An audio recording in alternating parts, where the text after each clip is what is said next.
obviously the overheads in relation to staffing, etc. They are already there, and further information, as requested by Councillor Faulkner just recently, has been supplied to him. I regret to say that I missed question 5. If Wendy sends it to me, I will make sure she gets a reply. Thank you, Councillor Dunn. Councillor Mellinson. Yes, just a question. I was concerned to see that you mentioned a southern bias in some of the terms of the care bill. Could you explain that a bit further, please? Do you want to take another one? Yeah. Councillor Gallagher. Thank you. Thank you, Sheriff. I welcome the support in the report for the respite care centres. I realise that they're very expensive, and I'm worried that the law will be on the cusp of future cuts. I was just wondering if Veronica could tell us if there's been any work done with surrounding local authorities, for example, on sharing services and placements. Did you want to take those two, or do you want? Okay. Yeah, thanks, Lord Sheriff. Can I take the last one first on the respite care centres? I mean, obviously this was something I was asked at Health Scrutiny Committee, and I was happy there, and it was possibly the first time that had been publicly acknowledged that Cheviot View and both had been saved, the respite centres. There are ongoing discussions taking place about all potential possibilities for both centres, the adults and the children's, including possibly inclusion of Cheviot in the care cooperative. So that information will come forward as part of the care cooperative proposals in the future, Sheriff. Councillor Mendelssohn's questions, and you know, I'm not sorry that we come back to this, the many problems that the care bill is going to pose for us in this city. You know, it was interesting that in the original Dilnot report, he actually referred to the catastrophic costs of care, and that's exactly what they can be. You know, and a lot of the original proposals in Dilnot were around those people who had property wealth and should not have to lose their homes to fund care. But there's a balance that needs to be built in there. Those who have property wealth can afford to fund the cost of their care up to the limit, and then the local council will step in. But we have an issue in this city, Sheriff, because the city has a lower level of home ownership compared to regions in the south of the country, for example, and also the relative cost of a house in the city is much less, at around about £120,000, whilst in London it's nearer £370,000. You know, that makes a big difference to someone's ability to fund their care. You know, and so the difficulties people will get into are quite are huge, actually. And as I pointed out at that LJA meeting that I referred to earlier on, it wasn't just that the Department of Health did actually acknowledge that there were problems with the care bill, but then said, but we'll leave it to the local authorities to sort them out.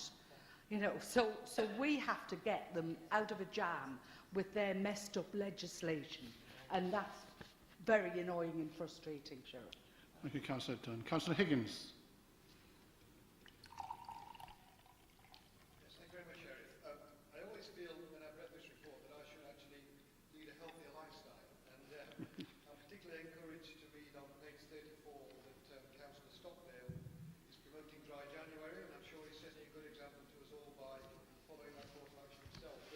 But my question really relates to, on page 31, the comment there about tackling inequalities, because we all know that inequality, both in the city and in society generally, is one of the biggest problems in relation to health and well-being. And of course, what we have at the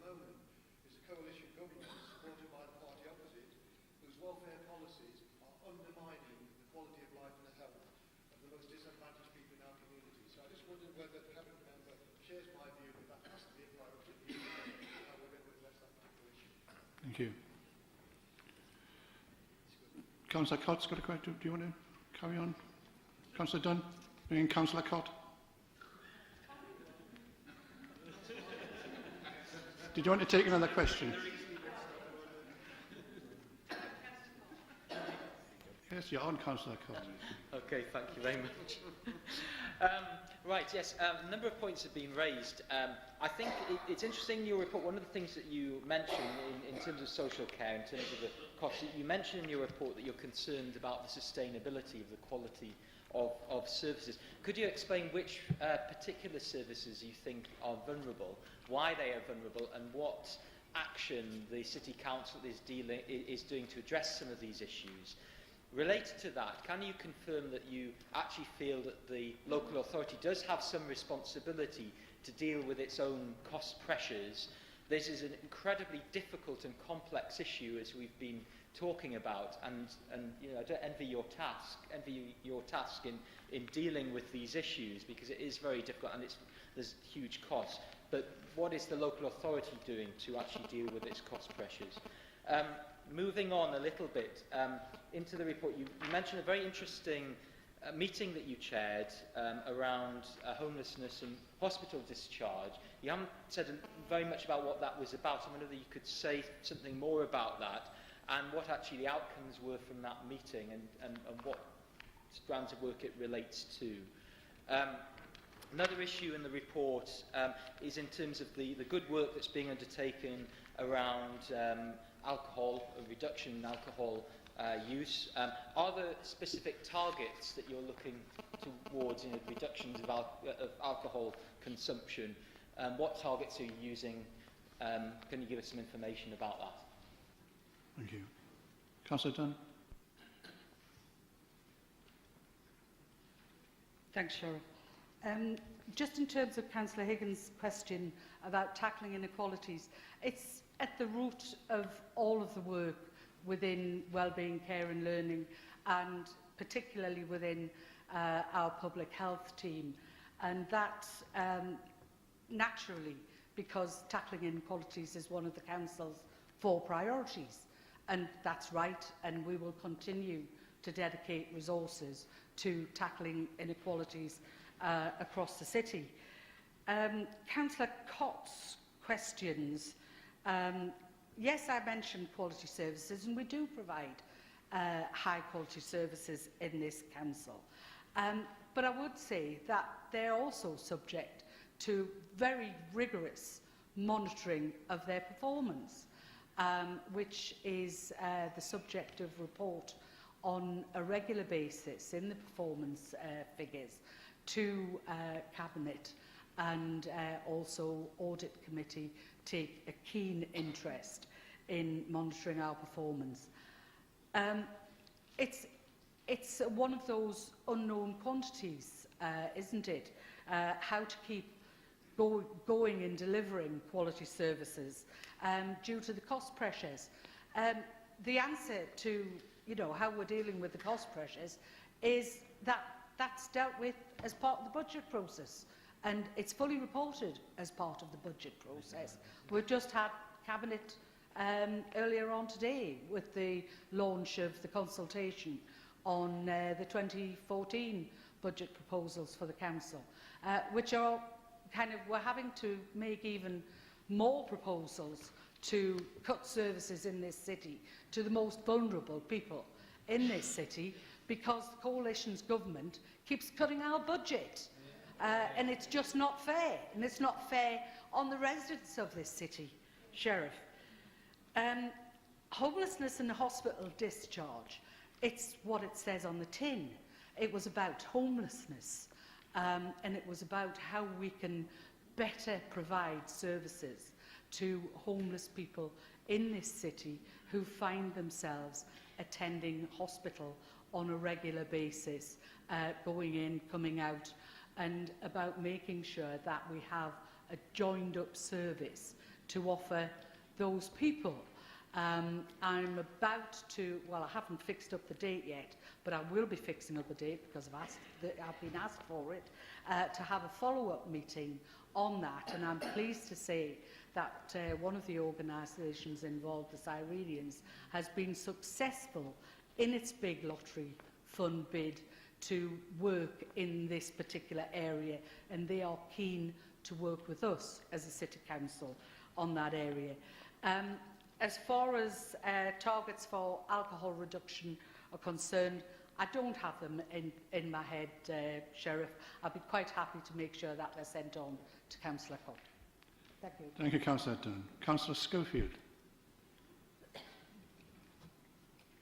Thank you, Lord Mayor. I just want to take up the Health Watch point by Councillor Taylor. I think this was a very narrow definition of the work and views of Health Watch, and they have got a concern that we should be more efficient. They have got concerns that the care bill may well help us with this. But actually, the point of Health Watch, and I'm sure that Councillor Taylor understands this, is to change and improve the delivery of services, so better meet the needs and rights of service users. The concerns of Health Watch are mainly about the Deal Not Commission and the Marmot principles, both of which I think Councillor Dunn answered, and I think that's the key question. And I really mind that, I think, very narrow definition being used to challenge Councillor Dunn's point. Thank you. Well, yes. Is any other members wish to speak? Councillor Haddad. Thank you, Sheriff. It's a fairly quick question. It's about better care funding, or what's known as the Integrated Transformation Fund. I understand that the government has made announcements about considerably more money to come into this 3-point-something billion, and that we have had to submit plans by February of this year into the Health and Wellbeing Board for how we for proposals on pooled budgets. I'm wanting to know, have plans been submitted about this? And when will they be made public? As I'm sure you're not going to be turning any offers of money down. Thank you.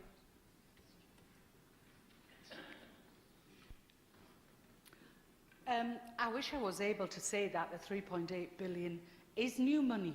It's not. It's recycled. It's being taken from clinical commissioning groups. It's being taken from health trusts. It's been taken from Uncle Tom Cobley and all to make that fund up. So it's not new money. We will be submitting our proposals as to how best we as a city can make use of the funding. Those proposals will be going to the Health and Wellbeing Board at its meeting next week, Sheriff, and those papers are on the Council's website for anyone to look at. Thank you, Councillor Dunn. Are there any more questions from members? In that case, does Council agree to receive the report? Thank you. Item 12 is appointments. Members are asked to note there are no changes to committee or outside body appointments this month. Item 13 is a notice of motion, and Councillor Fulton. There is a point of order. Could I ask for a ruling from you as to whether this motion actually contravenes standing orders, because we're not supposed to move motions which involve the Council in additional expenditure, and this one does. John?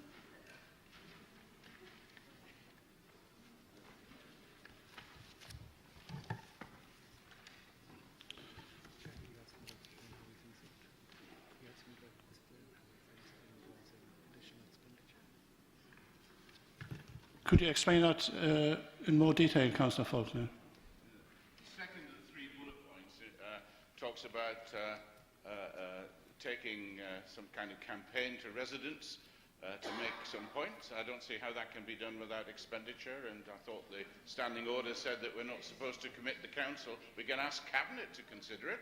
Cabinet can vote money, but Council meetings can't. I'm taking legal advice on that.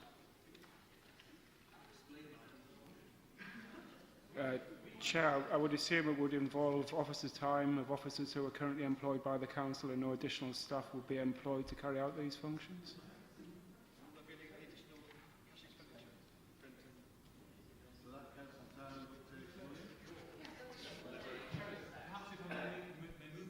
I can answer the point that Councillor Faulkner raises.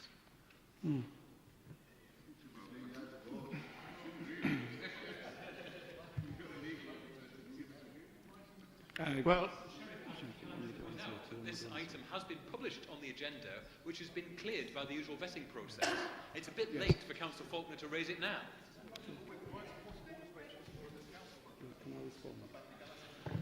Okay, thank you, Councillor Forbes. We're having a response from our legal advisor. Chair, as Councillor Forbes has pointed out, this report was cleared during the normal process. I do not think that it is out of keeping with other motions which have been brought before Council. I don't see how it involves additional expenditure for the reasons I've already outlined. Okay, in that case, we'll proceed. I'll call on Councillor Forbes to move the motion, seconded by Councillor McCarthy. Well, there we have it, Sheriff.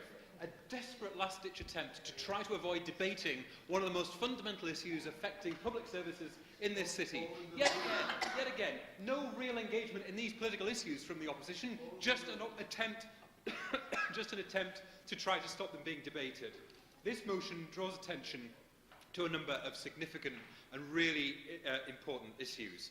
Firstly, the disproportionate nature of the cuts that public services in the North East here are facing. Categorically, we can now see the impact across the whole of the Parliament from 2010 to 2015 of cuts to council services, to fire services and to police services. We can see that they are hugely disproportionate and that many other areas of the country have suffered far less cuts than we have here. And this is something that we have been raising more or less from day one as a council. And our concerns have been joined not only by the Joseph Rowntree Foundation, not only by the Audit Commission, not only by the National Audit Office, but also recently by CIPFA, whose chief executive said that the DCLG's most recent funding announcement for councils was stronger on spin and misleading presentation than the technically sound explanation that councils and the public would expect. And he went on to say, when government ministers compare such different councils as affluent Windsor and metropolitan Newcastle in an attempt to justify the fairness of the settlement, it only serves to highlight how out of touch this process has become. So where we started to raise concerns, Sheriff, others have followed, and we have in many ways been the canary in the mine that has highlighted the very real dangers of the cuts that the government has introduced to councils, to police and to fire. But yet we also know, as a result of the announcements made by the NHS Commissioning Board, that they have an agenda for the NHS too. And members will be extremely concerned to hear that our clinical commissioning groups in the city face cuts in their budget next year of around 8.5%. 8.5%. Now that's not as big as the cuts that we faced as a council, but that will still have a hugely devastating impact on many of the health services in this city that people rely upon. And if you take into account all of these cuts together, you can start to build up a picture of what this government is doing to this city and this region. Cuts to councils, cuts to fire, cuts to police, cuts to the NHS, cuts to welfare support. It is absolutely the case that we can demonstrate that this region is being treated unfairly and disgracefully by a coalition government which treats us with contempt. And, Sheriff, we have some real concerns about not just the way that individual year-by-year settlements are working out, but the fundamental changes that the government is making to the formulae, which match their political objectives of redistributing money from the north to the south, redistributing money from many Labour areas to many Conservative areas, but which break the fundamental principles of resource equalisation that have existed since the mid-1990s when the council tax was first introduced. Because, as we've discussed earlier this evening, Newcastle has a relatively low council tax base. We have a much higher proportion of our properties in council bands A and B than many other parts of the country, which means that the amount that we raise here through council tax is proportionately less. And the government's formulae has always taken that into account in terms of resource equalisation. Not anymore. That's been smashed. It's been broken. It's been thrown away as principle. And it's one of the key points that we must respond to in the consultation exercise. Sheriff, it's the impact on people that we are most concerned about for these cuts. Because we have, in this city, a very good reason why we need more funding than other parts of the country. As my colleague, Councillor Dunn, said in her previous report, we have more people who are older who have not built up capital. They don't own their own home. Therefore, as they get older, they're more reliant on the state for their care and support. They can't provide it for themselves because they've been low earners for their lives. They haven't built up the savings. They don't have the house to sell. If you ask my colleague, Councillor Kingsland, she'll tell you about the numbers of children that we have who are at risk of sexual or violent abuse in their homes. And sadly, we see alcohol and domestic violence driving the numbers of looked after children up, not down. So, Lord Mayor, Sheriff, it's absolutely clear that we must continue the fight for public services in this city and take that fight to an uncaring coalition government which seems impervious to the points that we're making here. It's important that we tell residents in the city what is being done in their name by their government. And it's important that we work with our MPs to raise these issues. And just to finally raise the point about this doesn't involve committing any additional resources. This is about ensuring that the Council's communications firmly make reference to the context in which these cuts are taking place, so that people in this city, when they see their public services disappearing, are in no doubt that it's this coalition and its disproportionate cuts that are to blame for the loss and destruction of public services which are so vital to individuals and communities in Newcastle. Thank you, Councillor Forbes. Councillor McCarthy. Reserve the right to speak, Sheriff. Thank you. Oh, right. I call on Councillor Stone. Just the way it's written. Thank you, Deputy Lord Mayor. I would like to take issue with at least one of the points made in the motion, which I believe to be inaccurate and even mendacious. I've been following the debate about the NHS funding proposals very carefully. I'm sure, given his very close interest in public health, Councillor Forbes will also be aware that the NHS funding consultation has been carried out not by the government, but by the NHS's professional staff. That consultation raised the possibility of moving towards a formula that made older people and an area's older population a major determinant of funding. Councillor Forbes' speech referred to that very point about the healthcare needs of older people, that it is clearly a major burden overall on the NHS. But he chooses not to reflect that in an honest and balanced way, but instead chooses to misrepresent that as a disproportionate and unfair cut that could damage this region. I'm disappointed that he seeks to distort the proposal in that way. I'm also disappointed that he chooses deliberately not to mention that the Prime Minister has made it clear in Parliament this option will not receive the support of the government. I'm sure that Councillor Forbes with access to a crack team of researchers is aware of this. Nevertheless, he has chosen to put forward a very skewed motion in what I consider to be an attempt to mislead. This leads me on to a wider point. It is clear as time goes on, and he's made it clear in his speech tonight, that his administration is much happier producing a selective analysis of the local government funding situation than it is about delivering effective local services and a fit-for-purpose council. They would much prefer to complain about a situation that is facing all local authorities than to come up with solutions. We can see this in a number of ways. Month after month in this chamber, we have Labour motions on government cuts and on payday loans. I assume they've got a guilty conscience on the latter, given recent revelations. I was particularly disappointed that Councillor Forbes deliberately chose not to comment on my suggestion in a previous motion in this council that it would be embarrassing for the council's pension fund investments to include Wonga. I did see him squirm in his seat when I made that suggestion. It is to his discredit that he didn't make that transparent at the time. Across the board, we are seeing the absence of meaningful policy proposals from this administration, and their flagship initiatives like Let's Talk and Decent Neighbourhood Standards are increasingly seen by the public as hollow failures. You have only got to walk around Westgate Ward as I do to see how the council is failing on the latter. We all know it is regrettable that this council, like every other, is faced with spending cuts. However, I suggest it would be in the best interests of everyone in this city if this administration spent less time and less resources on party political propaganda and putting forward opaque budget proposals that are not transparent and not in the best interest of people in the city, less time posturing, less time drawing up heat maps, and instead prioritise road sweeping instead of researchers. The conclusion that I draw is that the administration is not capable of delivering good quality services, and is seeking to hide that fact behind misleading motions and a political propaganda and posturing campaign. And on the issue of clarity and transparency on budget presentation, he should know that there have been some very real concerns about the opacity and selective presentation of this council's budget information. He should know that because he's had letters on that. The council has received letters on that topic from the city's Labour MPs. I shall leave it there, Lord Mayor. Deputy Lord Mayor. Thank you, Councillor Stone. Councillor Fulton. Thank you, Sheriff. We're not afraid of debating these issues in the City Council chamber. We debate them just about every month, Councillor Forbes, and you know that. And you know full well that we're also dismayed, as you are, by the disproportionate nature of the cuts. But we're voting against this motion, and we're voting against it for two reasons. The first is the rhetoric, the language. These cuts may be damaging, but they're not destroying public services, as you say.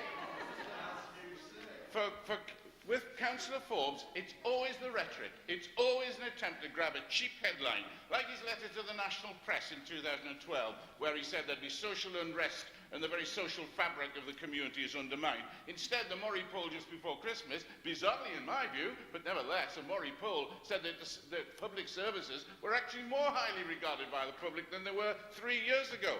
Now, Councillor Forbes always conveniently ignores the upsides, okay? The protection by the coalition government in the most difficult of circumstances, education funding and health funding, and they have been protected.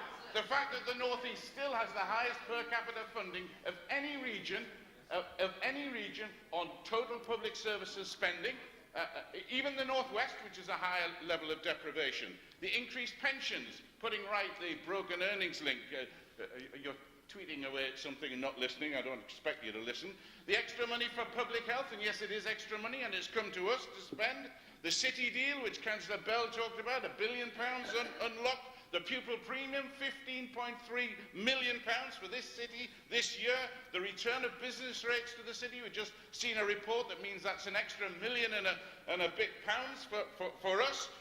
The extra apprenticeships in this city, the doubling of apprenticeships, free school meals for children in the first 3 years of schooling, the extra support for 3- and 4-year-olds and most 2-year-olds for preschool. None of these are ever mentioned. All of these things are benefiting people in our city, but none of these are mentioned because they don't fit the message, the story, the spin that Councillor Forbes always likes to bring forward. And the second reason we'll vote against is because we know he won't tell the whole story. The real context, you use the word context, you want to tell the electors the context, tell them about the deficit, tell them about the legacy you left, tell them about the inadequate financial regulation that allowed bankers to stuff their pockets, and play roulette with other people's money. So you're laughing again. It's all very funny, isn't it? But you should be ashamed of it because you've never answered it. Tell them about the fact that you were going to make cuts yourselves if you'd won the election. Tell them about the fact that you won't ever come up with what cuts you will make if you ever become a government. All of that is context. You know fine well it is. Liam Burns note, no money left. Mr. Secretary said for the Treasury, tough, ha-ha, kind regards.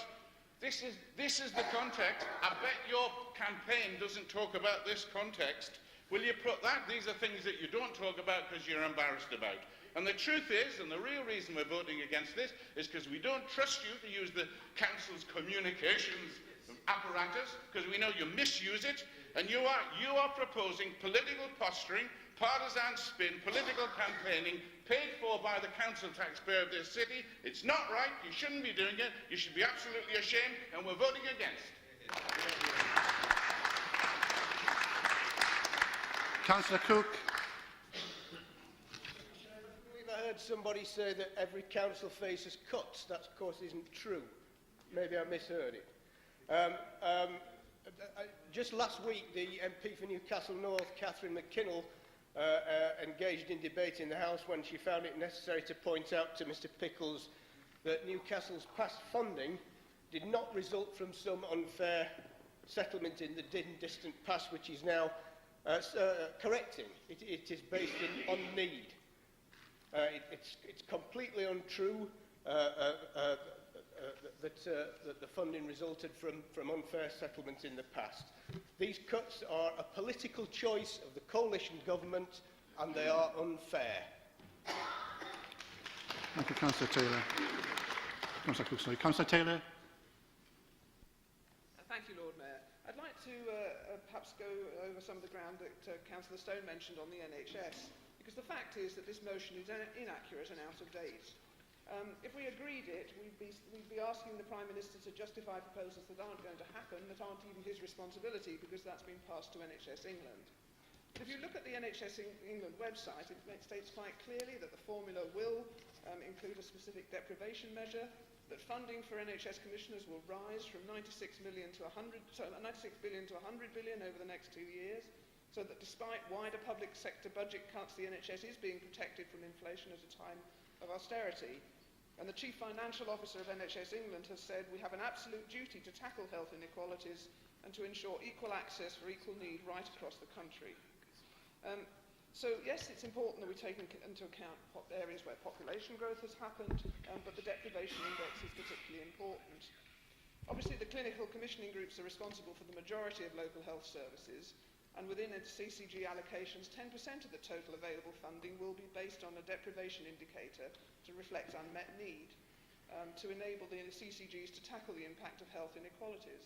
Now, I don't know where Councillor Forbes gets his figure for a 8% cut for CCGs next year. According to the NHS England website, the Newcastle CCGs will receive a 2.14% increase next year to allow for inflation. It may not be the highest amount for across the country, but it is an increase and not a decrease.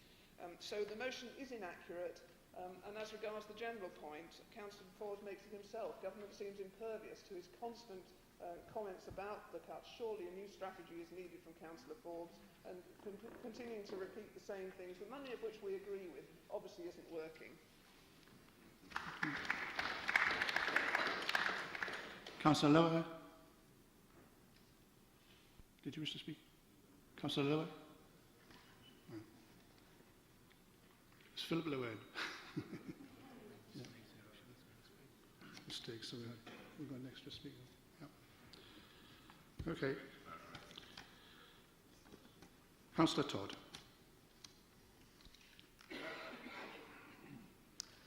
Thank you, Lord Mayor. It's always entertaining to listen to Councillor Faulkner denouncing rhetoric using the manner of the last of the Clayton Street ranters, with barely a fact in there. What was curious about the speech, though, was the description of public spending and the trends that are happening within it. It was a bit odd, coming just days after Nick Clegg staged a public fallout with George Osborne over a further £29 billion of cuts to bail out their mates, the bankers. So somehow the things don't gel together, and I suspect really there is a growing lack of coherence really among Liberal Democrats about this. I couldn't work out why I kept getting emails from Nick Clegg and Vince Cable telling me about the wonders of latest Lib Dem thinking on this, that and the other.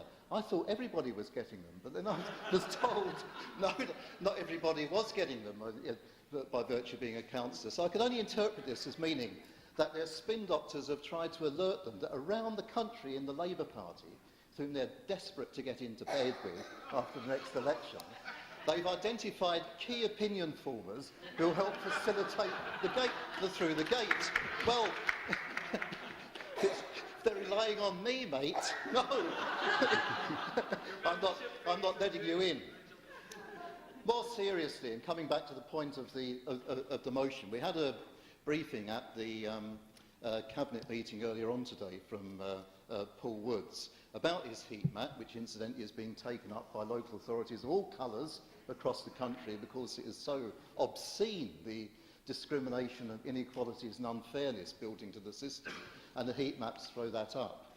The really disturbing thing that comes out of the heat map and the last piece of work on it, or among many other disturbing things, but the new thing is that if you're a city in an urban area, then, and you're likely to have a black and ethnic minority population, the system of funding that is being introduced discriminates against you as a city. So what we've got built into this sort of funding system that Eric Pickles and his Barmy Army, which the Lib Dems seem to be happy not to criticise, is imposing on us, it's not only unfair, it's not only built in inequalities of social and economic characteristics that we know of, it's absolutely racist as well. You ought to be ashamed of yourselves. Councillor Burke.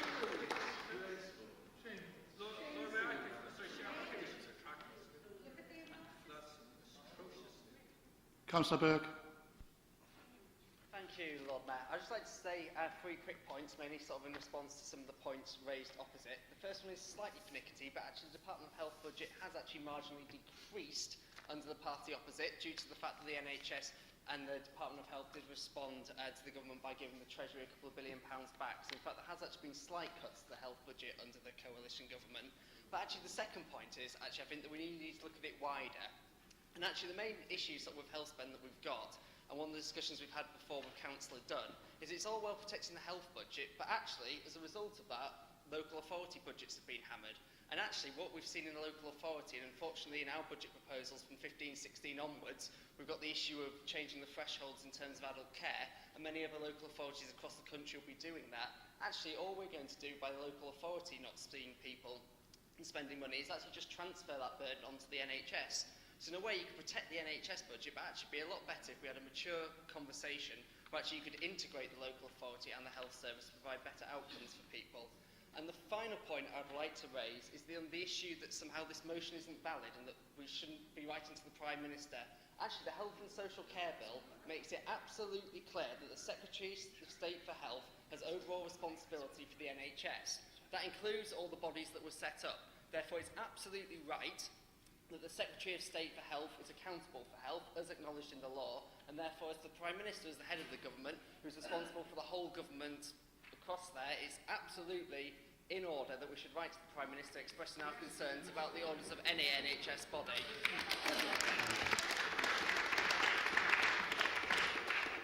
Councillor McCarthy. Thank you very much, Sheriff. Just to add on to Councillor Burke's comments, the starting point for this, that the people opposite talk about regularly, about the so-called mess that Labour left, I believe was as a result of the bankers' crisis and nothing to do with the Labour government. And whilst we might accept that they didn't deal with the bankers appropriately, but actually that was fully supported by the party opposite, interestingly. And secondly, Sheriff, it appalls me that members opposite criticise officers in this council chamber for the quality of services that are provided across the city and indeed the work that some of our officers do on heat maps. It's disgraceful because officers haven't got the right of reply. By all means, criticise us. We are happy for you to do that. But the criticism of officers' work, Sheriff, is disgraceful. Let's come to the matters before us tonight. We have debated these issues several times. Last month we talked about the fire service cuts. We've talked about local government cuts. We've had the police here explaining about the cuts that they're having to face. And of course, we know about the health cuts because they've been talked about nationally. And all of these things are significant differences for residents in our city because what's happening is it's moving money from poorer areas of the country to more affluent areas. You know, when the minister, one of the ministers in the team in DCLG, describes the local government cuts in particular as fair for both urban and rural areas, you have got to ask, what on earth does this coalition government understand by the meaning of the word fair? Because it certainly isn't fair. It's totally unequal. And I guess on our side of the council chamber, we are really, really worried about the impact that these cuts have on the people of this city. It isn't about political posturing, as some colleagues opposite think. We wanted to raise awareness about what we think are disproportionate, damaging and extremely unfair cuts. And I think the motion before us tonight is trying to look at the cumulative nature of that. So once you put all of that together, the loss of the resource in this part of the country, the impact that that will have on the local economy, and more importantly, Sheriff, the impact on the well-being of residents across this region, we, I think, need to stand up and make our voices heard. I have to ask, Sheriff, are we going to be listened to? And frankly, I doubt it. But I'm always optimistic, and I believe that we have to keep trying because it's a really important message, and we're standing up and fighting for our communities. Thank you. I'll call on Councillor Forbes, who has the right to reply. Thank you, Sheriff. There is a well-established principle that when Parliament asks local government to take on particular functions, Parliament also ensures that local authorities have the resources in order to fulfil the functions that are being asked of it. And that is fundamentally the concern that we have here that is being broken. The link between identified need and resources available to meet that need. And it's very obvious and very demonstrable from the finance settlements that we've had, not just as I referred to earlier in local government, but also in fire and police, and also now in the health service, that the resources are going down. But let me also add in some facts about need going up, because Newcastle has 101 looked after children per 10,000 children. That's 3 times the level in Windsor and Maidenhead, which has 32 per 10,000. Adult and older people's costs are £206 higher in Newcastle because we have to fund about a third higher costs than Windsor and Maidenhead. Because, as has been referred to earlier, we have a lot of residents who have much lower incomes and can't therefore self-fund their care. We have higher levels of homeless people. We have higher people needing welfare support. And that means that we have higher crisis intervention costs here. And in terms of concessionary travel, the cost of concessionary travel is 3 times higher in Newcastle than in Windsor and Maidenhead, partly because we have more older people who use public transport more because they don't own a car. So there are very, very salient reasons why we have higher needs here and why we need the government to recognise that in its settlements. And that's the link that's been broken. That's what needs to be fixed. And when it comes to government announcements, sadly, Sheriff, we've lost all trust. Just before Christmas, the government put out a press release saying that the North East would benefit from a bonus of £29 million due to the New Homes Fund. What they failed to mention was that councils in the North East were being top-sliced by £42 million to pay for that. A £13 million loss to our region that they were trying to dress up as a benefit to us. And Councillor Faulkner has talked in very eloquent terms about lobbying and about what he calls spin. I would just remind him when he talks about the heat maps, because he seems to criticise our use of heat maps, I'm actually the second leader of the council to use heat maps. My predecessor used them too. They were developed under his leadership. He has some responsibility to bear for the tool that we are now very successfully using to point out the flaws that his own government is promoting in local government and other financial settlements. Sheriff, this is an important motion because what it does is not just identify the unfairness of the cuts, but the cumulative impact of them. And this is something which we will continue to fight for on this side of the chamber to make sure that we get a better deal for Newcastle and for the people in this city. And while we continue to do that, our budget proposals show that we are straining every sinew to protect as many jobs and services that we can in extraordinarily difficult and tough circumstances. So Thank you. I urge my colleagues to support the motion. Thank you, Councillor. Right, so are we going for a vote, I take it? For the motion?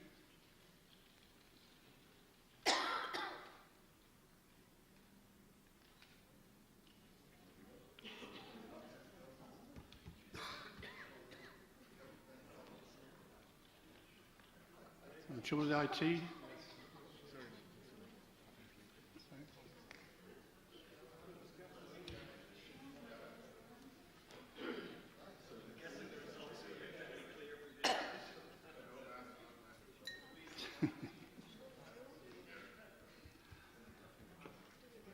Right, I think we're trying to rectify the fault in control there, yeah.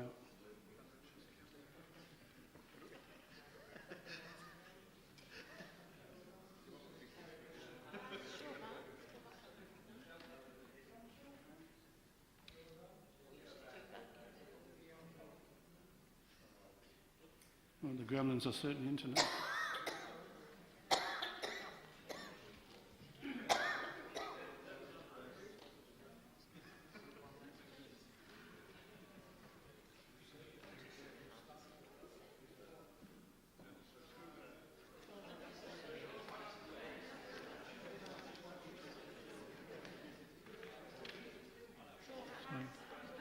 Yeah, vote by hand. You need to tell us. Take the hand vote.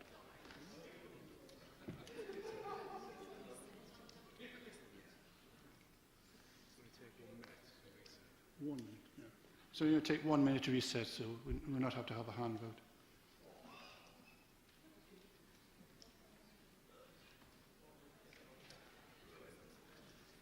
The Lord Mayor knows when to take a holiday, believe me.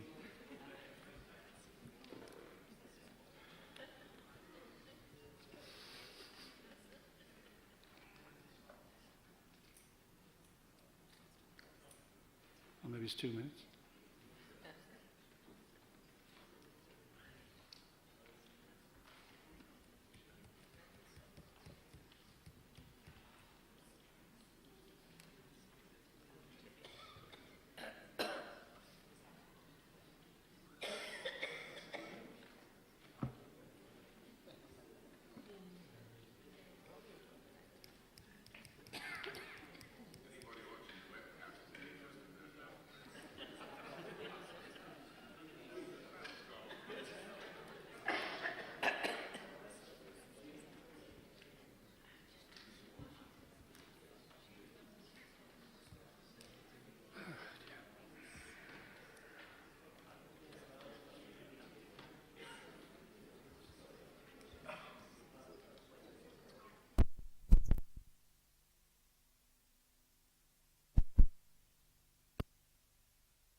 Tell us.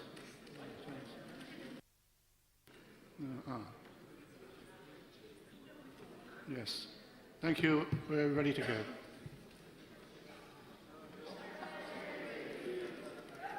Don't get excited. This is for the motion.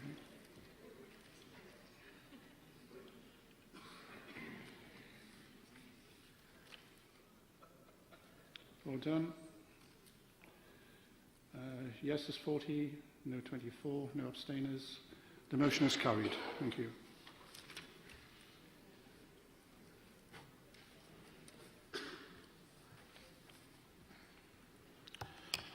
Right, moving swiftly on. Item 14, notice of motion, Birmingham Declaration 2013. I will call on Councillor McCarthy to move the motion, seconded by Councillor Strether. Thank you very much, Sheriff. I hope the rest of the meeting is going to be a little more friendly, Sheriff. Yes. We've brought this motion to Council tonight so that we can build on the work that we've undertaken over the last couple of years on the Fairness Commission and show how we are working with others across the country in a range of ways. And I think the starting point for this work is that we all understand, or at least we do on this side of the council chamber, that where you have more equal and fairer societies, then everyone is better off. That helps us all. And the fairer societies in the world clearly show that. Places like Japan, where the financial, the economic situation for them is so much better. And I think the reason that we're doing that, Sheriff, is that we want to improve citizenship and participation across our communities. And we know that we need to build that resilience in our communities to make sure that they can, as they already have done, actually help us to mitigate the changes and the cuts that we've had to make in services across the city. So this is the outcome. The Birmingham Declaration has come from a group of us, a delegation of us, visited Birmingham, met there with a number of other local authority representatives, councillors and officers from towns and cities across the country. It was held in Birmingham, chaired by the leader of Birmingham and by the Bishop of Birmingham, who's been very, very active in the national social inclusion work that they have done in their local authorities. And it was bringing together local authorities who've been working on a range of commissions. Our commission was a fairness commission, but in other parts of the country they had child poverty commissions, virtually the same work, but just looking at it from a different angle. Many other local authorities looked at fairness, of course, and in Birmingham in particular, they looked at social inclusion. And collectively, we all agreed, the people who were there, agreed that we wanted to sign a declaration to make that very clear. And I think it's a recognition that doing things on our own in little islands across the country is obviously good for those local areas, but actually we're much stronger if we work together. And it's bringing together a range of local authorities to work together, to build on the energy and the resources that all brings together to improve the economic and social situation for our residents, and particularly focusing on the people who are most vulnerable in our communities. So, Sheriff, we've brought this declaration here tonight. I think it's very straightforward. It is about taking part in that national work and sharing the things that we've learned, and actually coming away from not just talking about what we've been doing, but listening to what others have been doing, and learning from what others have been doing, and actually that would save resource in the longer term, hopefully. And I think what we've incorporated into this is that we would identify action, sort of campaign, I suppose, on areas where we think we've got shared concerns. But I think for me, Sheriff, the most important part of this is that we go there in the spirit of learning and working cooperatively with colleagues across the country. So I'm really pleased to bring this before Council this evening. I hope it's going to receive support from the whole of Council so that we can be part of that national movement and try and make a difference for those who are most vulnerable and most affected by changes across the country. Thank you very much. Thank you, Councillor McCarthy. Councillor Strether. Thank you, Sheriff. Well, Councillor McCarthy has comprehensively explained the background and the purpose of this declaration that we're asking Council to endorse and support, and I'm seconding the motion. I had the privilege of participating in the Birmingham event along with Councillor McCarthy and representatives from Newcastle Cathedral, and they were one of the many churches that were also represented at the event, who are working with councils and communities who are advocating less inequality, more fairness and greater social inclusion. It was a very stimulating event. There was a sharing of ideas about what can be done, and I found it very heartening to know that there are councils, I think all of them there were Labour controlled, but with their communities who share our values, and despite the challenges and economic and political circumstances, people are working at many levels with partners to try and make a difference, especially for those that have least resources and opportunities. And we know, as was alluded to by Councillor McCarthy, that there is evidence from across nations that gross inequality is dysfunctional to the well-being of individuals and societies across all areas, for example, economic, health and life expectancy, happiness and social cohesion. And the converse, of course, of reducing inequality and increasing social inclusion benefits not only those that are denied opportunities, but benefits everyone. Now, what underpins this declaration, which we're asking you to support, and we hope that all councils will be able to do this, are the principles of social justice, fairness, a belief that there is no inevitability about social exclusion and gross inequality, and that the current situation is unacceptable, and that we in local government, with our communities of geography and of interest, can and should do everything within our powers and resources to bring about change. The problem is, as the motion states, is the wider economic and I would add political climate that make this very challenging.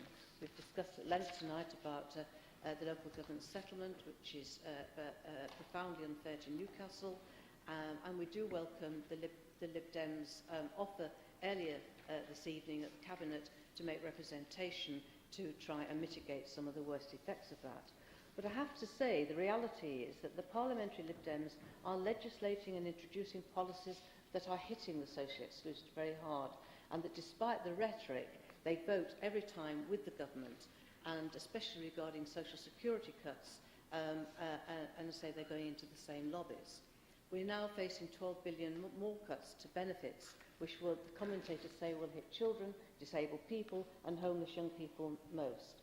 We've already heard earlier this evening that there is a cut to the funding for the crisis support, which we have used very well in this council to mitigate some of the worst effects of the bedroom tax, helping people with removals, with furniture and other household goods, and to help provide food for children during school holidays who are no longer getting free school meals during the holidays.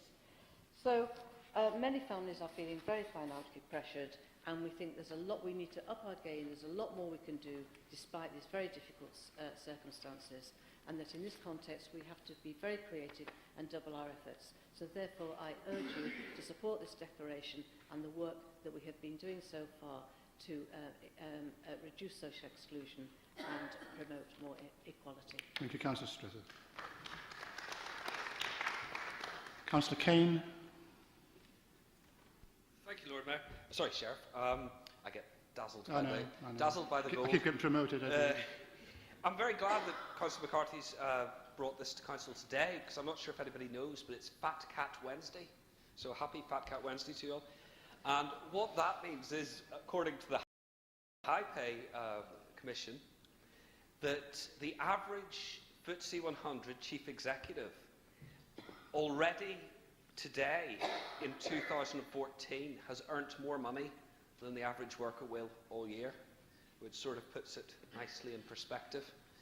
And you know, there's been a lot of talk about the science behind inequality and social outcomes. I assume, although it's not specified anywhere in the motion, that we're all talking about our well-thumbed copies of the Spirit level.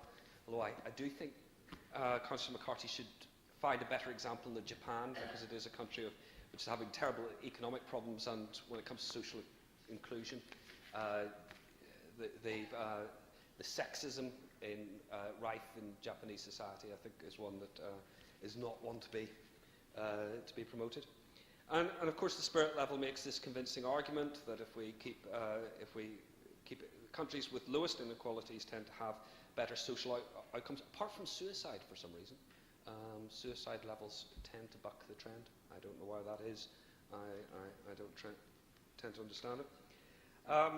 But I hope that, you know, the whole chamber will agree that despite the terrible economic conditions, I'm sure they won't, that some moves be made to this, because, you know, under the coalition, the rich have been taxed more than in any year under the previous government, and the poor have been taxed less. And that means that the Gini index of income inequality, which is one of the two indices used in the Spirit level, is at its lowest since 1986. And I think that's quite an improvement, and I hope that the improvements in society that the Spirit level promises will start to filter through. I doubt it will be that simple myself. I think life might be a little bit more complex. There are other good sides tonight. Today, I think the original motion on fixed odds betting terminals was lost, Labour's motion, but I know the government is keen to do something, and Tom Watson's come out and said this is a mistake the Labour government made in 2005, so there seems to be a convergence of opinion on that. Likewise, the payday loans, which I think we'll be talking about in a bit, but that goes back to Labour legislation as well. So it's good to see the Labour acknowledging some of the problems of some of the legislation changes they made in the middle of the last decade need to be fixed now, because some of these have very strong problems relating to inequality. But in terms of the motion, very quickly, there's nothing really here to disagree with, because it is actually a bit bland. And my only criticism of it is it sounds like another talking shop, and it would be nice to have had some more guts, a bit more substance to it. But the red light has gone, Sheriff, so I will leave it there. Thank you, Councillor King. Councillor Faulkner. Thank you, Sheriff. Yes, we will support the motion, and I just have a few observations, though. The first is, I'm not entirely sure from the motion what the declaration is. Is the declaration the whole motion, including the preamble, or is it the commitment to action, or is there something else to the declaration that we haven't actually seen? So perhaps Councillor McCarthy might just clarify that for us. My comments were really, in a sense, they were more about what isn't in this declaration, in this motion, than what's in it. There seems to be no reference to the whole issue of empowerment, empowering communities, empowering citizens in terms of rights and responsibilities and choice. And that, to me, has always been an important element of the whole social inclusion argument, democratic involvement and accountability.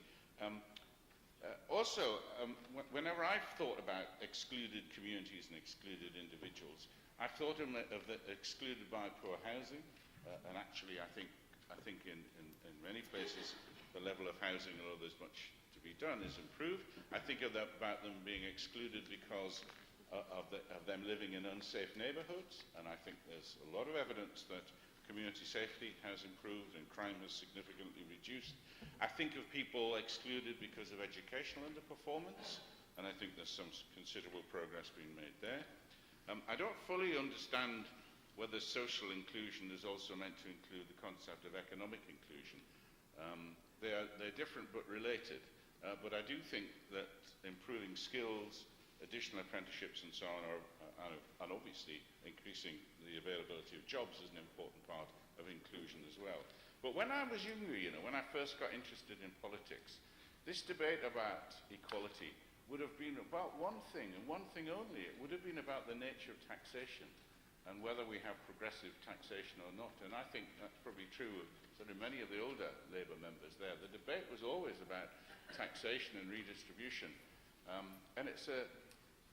With almost all the political parties have kind of shied away from it a little bit. I'm proud that my party is talking now much more about taxing people with excessive property and property interests and property gains. I'm pleased that we managed to persuade the others of the coalition to introduce additional taxation on capital gains. And I'm more pleased than anything at having lifted so many people out of taxation. And I think that should be recognised as well. And I do think that if there's a national lobby, we should start a debate around what a fair and inclusive tax regime might look like. And I suspect it might look a little bit different to the way it is today. So, there are my observations. I do think that a lot of what we passed over to you as an administration shows how well Newcastle has tackled these issues of social exclusion. When I think of our record on homelessness, welfare rights, support for the voluntary sector, and they're all continuing, of course. And therefore, it would be foolish if we didn't give our support to this motion, which we do. Thank you, Councillor Felton. Councillor Huddart. Thank you, Sheriff. I'm glad to have the opportunity to speak on this motion, but I do first of all want to say something. No, I won't.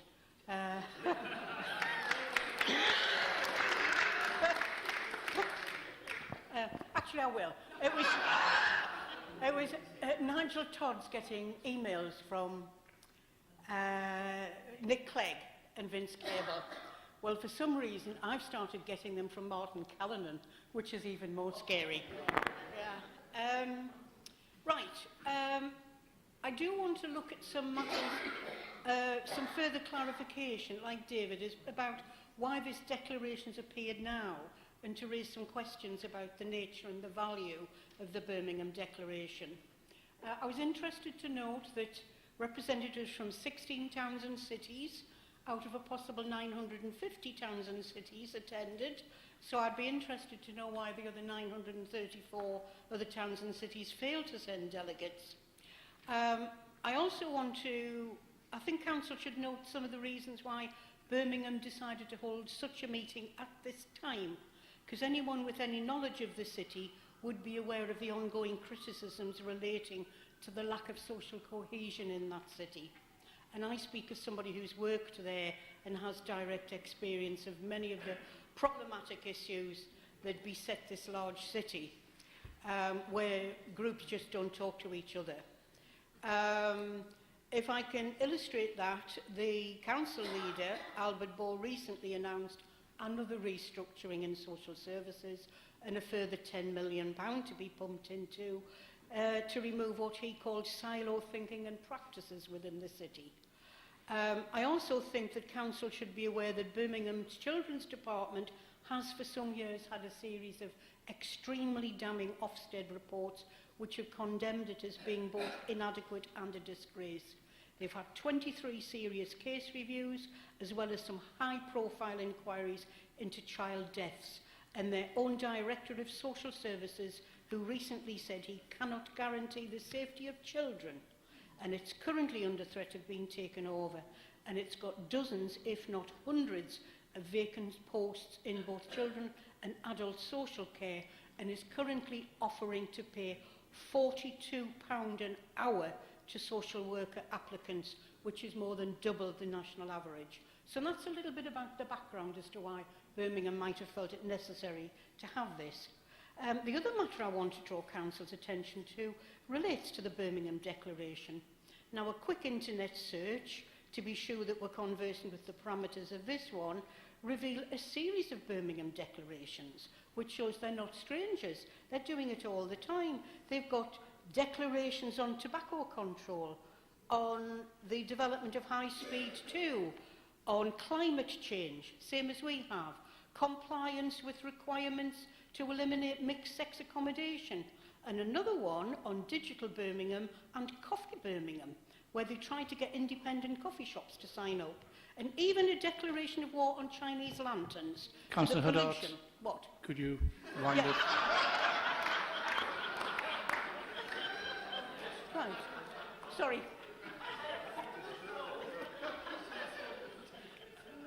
I've got a red light. I'm sorry about that, Sheriff. I thought it was Mrs Brown's boys. I was listening.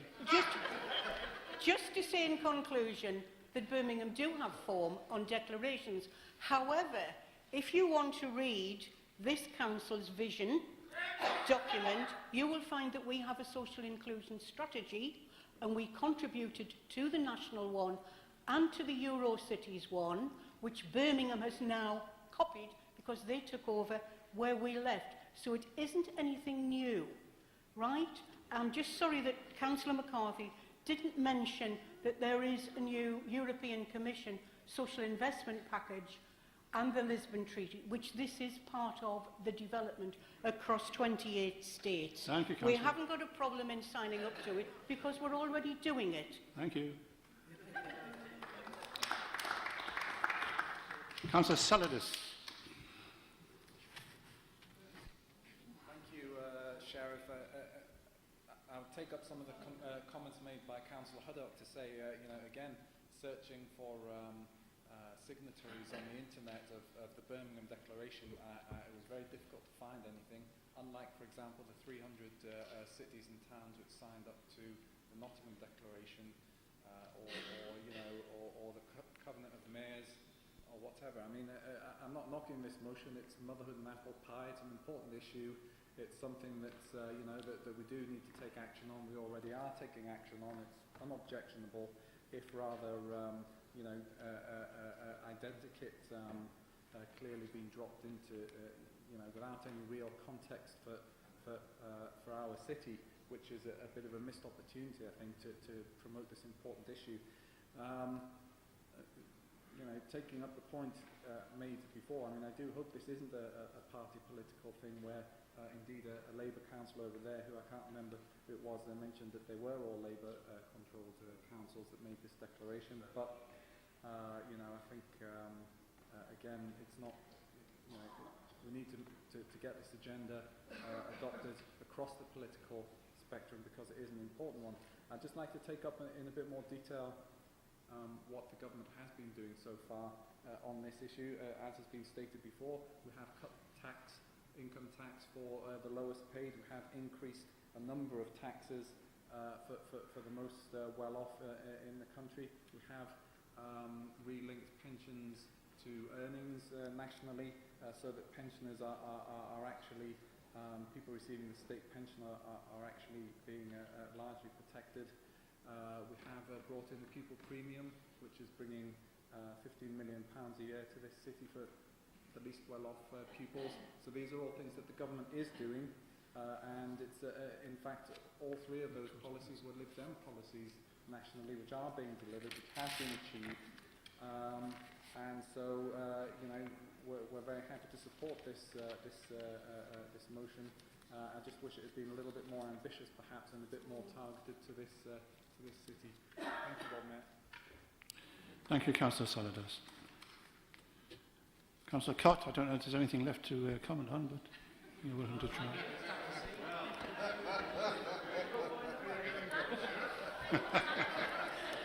Anyway, yes. I had to look at some information online about this, and I thought it was really interesting, actually.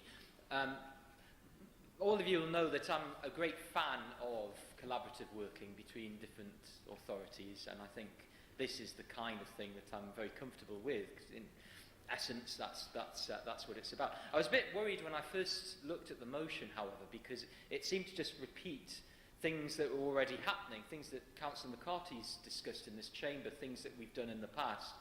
But I suppose it's part of a continuum, and I think that's quite interesting and useful. And Councillor McCarthy did clarify some of the points that I had concerns about. I was very interested in what the outcomes might be, and Councillor McCarthy did say something early in her speech about the Fairness Commission, but just sort of glossed over that a little bit, and I wonder whether there's anything specific from the Fairness Commission which is feeding into this process. I think it's really important that we do redouble our efforts, and the point that was made by Councillor Strother was a very interesting one. I think she said word for word, there's a lot more that we can do, which isn't always the message that we get in this chamber, and we haven't got that tonight either, because what tends to happen is everyone talks about cuts. We can't do it because of the cuts, or this is under pressure because of the cuts. When you work with other authorities, there's an opportunity to overcome some of those difficulties. And I think it is a shame that the main players from local authorities are of one political perspective. And I wonder whether there's a way of trying to widen that a little more. Because I think that, in these kinds of circumstances, this is a genuine attempt to actually draw an experience right across the political divide, to put it that way, and also to bring in expertise from outside politics to actually make things better. One of the things that I will say, and I think this is really important, is that tackling inequalities must be the most important priority for anyone in this chamber. I think that is the most important thing. No matter what we do, we have our differences, but I think that's the most critical issue. And I haven't got a lot of time now, but I think a number of members have raised a number of points about why tackling inequalities is so important and what the inequalities are in this city. Anything we can do to draw an experience from outside is great. Anything that we can do to help others where we're doing things well and they aren't. We've talked about Birmingham having particular problems. Well, maybe we can advise Birmingham from a Newcastle perspective. There are similarities in some ways.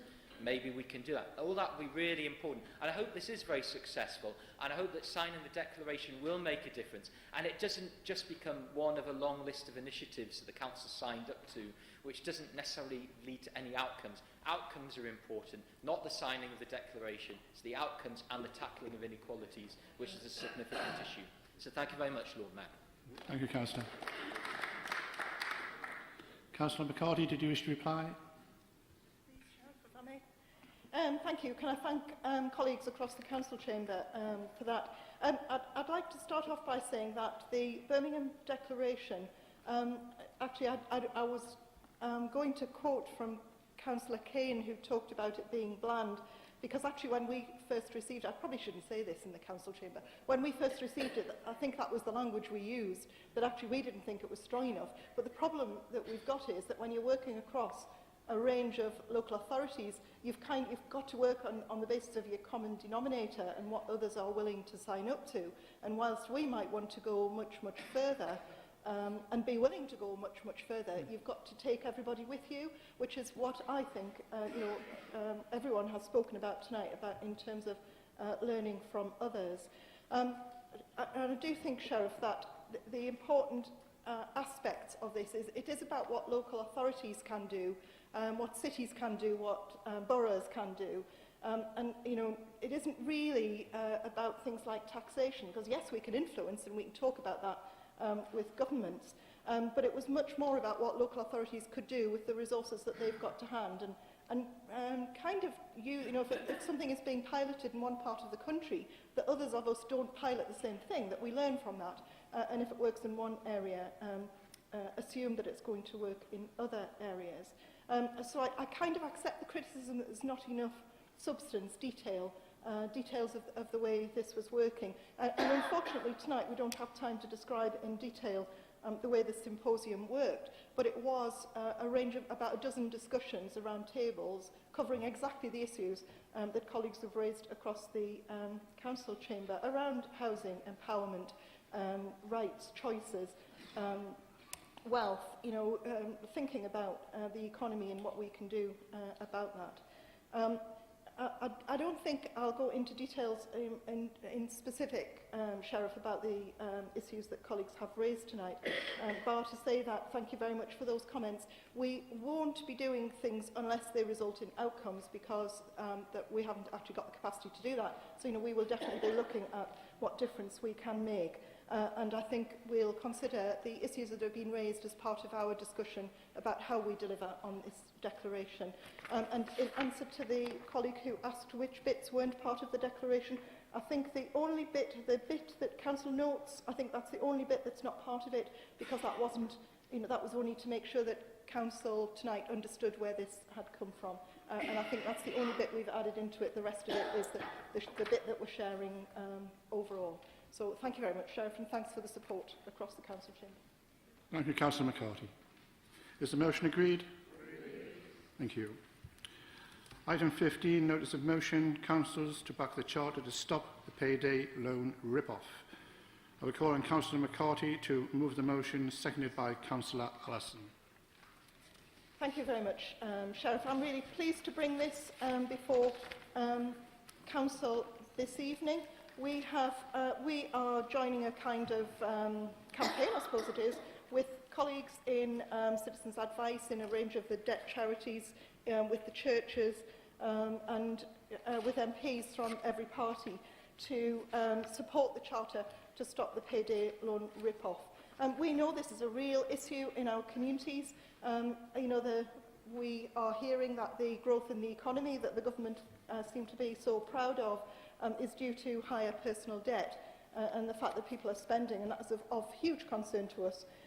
Some of those figures that we're hearing about, trillions of pounds that residents are, collectively in debt, is a huge problem for us in the longer term. And we all know that some lenders, some of these payday loan companies, some of these loan companies, more broadly these money shops, charge extortionate sums of money, which mean that residents end up in debt for very, very long periods of time. And so we think that by coming together, we can create a charter. We recognise that we are doing a huge amount about this already, not on our own, but we're working with partners across the city. I'm particularly proud that we do a huge amount of work with the credit union. I know a number of people across the council chamber will be members or involved and support the work of the credit union. But we're doing as much as we can with our partners to support our residents. But ultimately, what we need is legislation that will help us. And I think the resolution in Part E of this very clearly highlights the work, the help that we need around the regulation of payday lenders and the support that we need in order to do that. And so this, I think, is fairly straightforward. And so, I'm hoping that Council will support this evening. And, Sheriff, I think we're happy to accept the minor amendments that the party opposite had put forward tonight. Thank you very much. Thank you very much. Councillor Allison. Thank you, Sheriff. The reason I'm seconding this motion is I'm a founder member and the treasurer of quite a large credit union. We set our credit union up within Stagecoach, but a bus before that, 27, 28 years ago. And we didn't see this type of debt coming forward. We set the credit union up to try and help people in low rates of pay, etc., to try and help them, manage debt. But quite recently, some of the things that are contained within this report I've actually witnessed from you at first hand.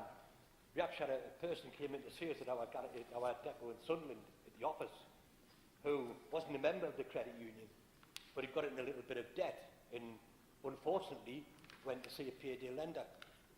I think he borrowed about £300 or £400 and he was struggling to pay it back. Didn't realise there were short-term fixes but not long-term fixes to anybody's debt. And as a result of that, he actually got in touch with this company who said, oh, well, we'll give you another. He couldn't pay it. He literally couldn't pay it that week. And they said, well, we'll give you another couple of weeks to pay it. But in 2 weeks' time, the penalty will be X amount of money on top of what you already owe. And because you're going to default on the payment, we need the whole sum back.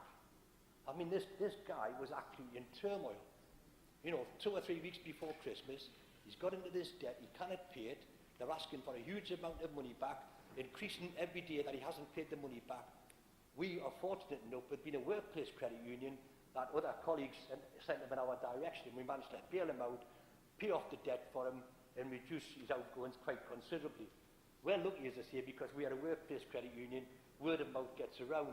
What doesn't happen, we have the credit union in Newcastle, we've got some credit unions out in the sticks, but we don't really push them. And a lot of people out there don't realise they're there. They don't realise what credit unions are. Unite, my own trade union, is now pushing to bring in credit unions across the whole of the Unite network, working with existing credit unions within the transport industry. It's something we really, really have to push. Credit unions can answer a lot of questions and help a hell of a lot of people out, but we really need to push the boat out.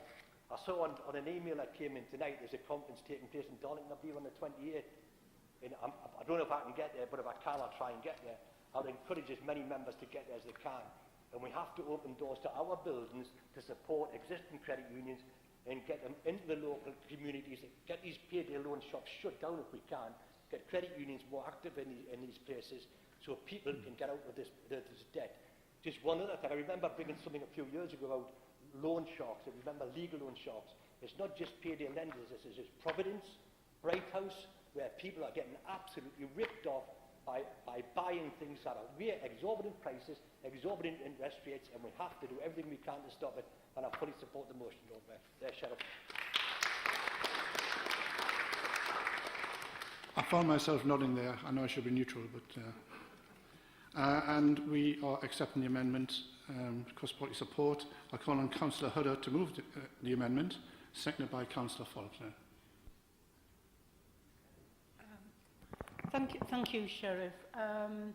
I'm very pleased that you accepted the amendment because I just put the extra words in to highlight the need to improve financial competency, because we do see so many people who have got very little and they're very poor at managing their budgets, at managing money and trying to live within their means.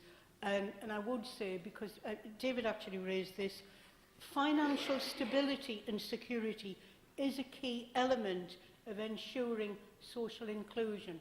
It is one of the key elements, and it is one of the things which is looked at, as well as trying to get people into work. And I agree with everything that Geordie Allison said about the admirable work of credit unions. I've been a member of one myself for well over 20 years, and I would just like to say, just to draw attention of the excellent work that YHN has done in this with the furniture service, and now they're doing electronic things to allow people not just to rent furniture but to buy it, so they are in direct competition with the high interest charging people like companies like Bright House, etc. So thank you for accepting that, Lord Mayor. Sheriff. Sorry. Thank you. Okay. Was it Councillor Gallagher who was seconded? Councillor Gallagher. Thank you, Sheriff.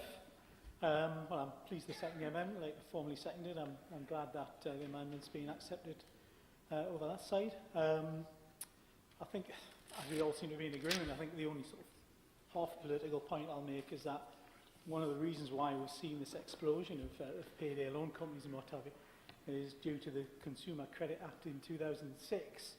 And the government of the day then decided not to impose restrictions on interest rates for the payday loan companies or on the rollover loans, and similarly didn't impose stopping any sort of types of advertising by them. Geordie mentioned Provident. I mean, I can go back to when I was 14. That was the day when I was 14 when my mum and dad paid off the Provi man for the very last time. It must have been a very proud day for them. Provi tickets were just something that were passed down. I remember my nana used to get them, so my mum used to get them. I mean, I'd see my mum handing the money over once a week, and then every so often she'd get a new Provi ticket, and we'd go off up the parishes to buy shoes and things like that.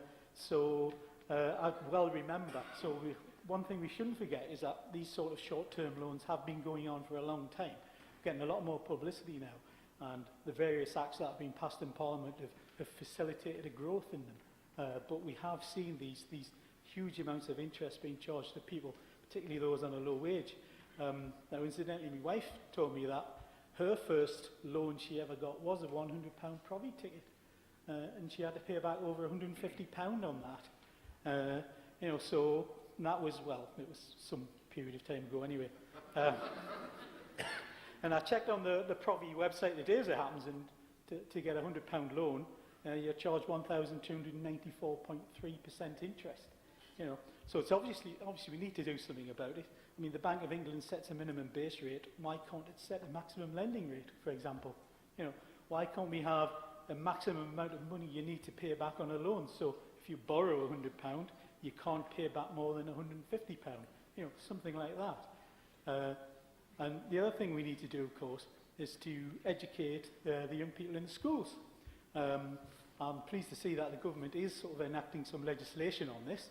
It's announced that, you know, financial education will form part of the compulsory national curriculum for all maintained schools in England. And I mean, some of the figures are just astounding. There was a report by the Personal Finance Education Group, and that found that 2/5, 42% of 14 to 25-year-olds were unable to interpret the difference between being in credit and being overdrawn in a bank statement, whereas 1 in 8 didn't know what an overdraft was. You know, so we're really failing our children if we don't give them the financial education they need to be able to interpret all these loans, and they'll know if they're being ripped off by the loan companies or the taxman for that matter. Thank you, Councillor. Councillor Kane? No? Yeah. Councillor Davis, doesn't you?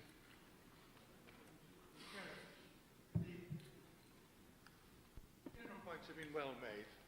There is one area where, in fact, this council can help, and I refer to the agenda item number 9, Council Tax Reduction Scheme, Appendix C, where we seem to take pride in having issued 11,949 summonses.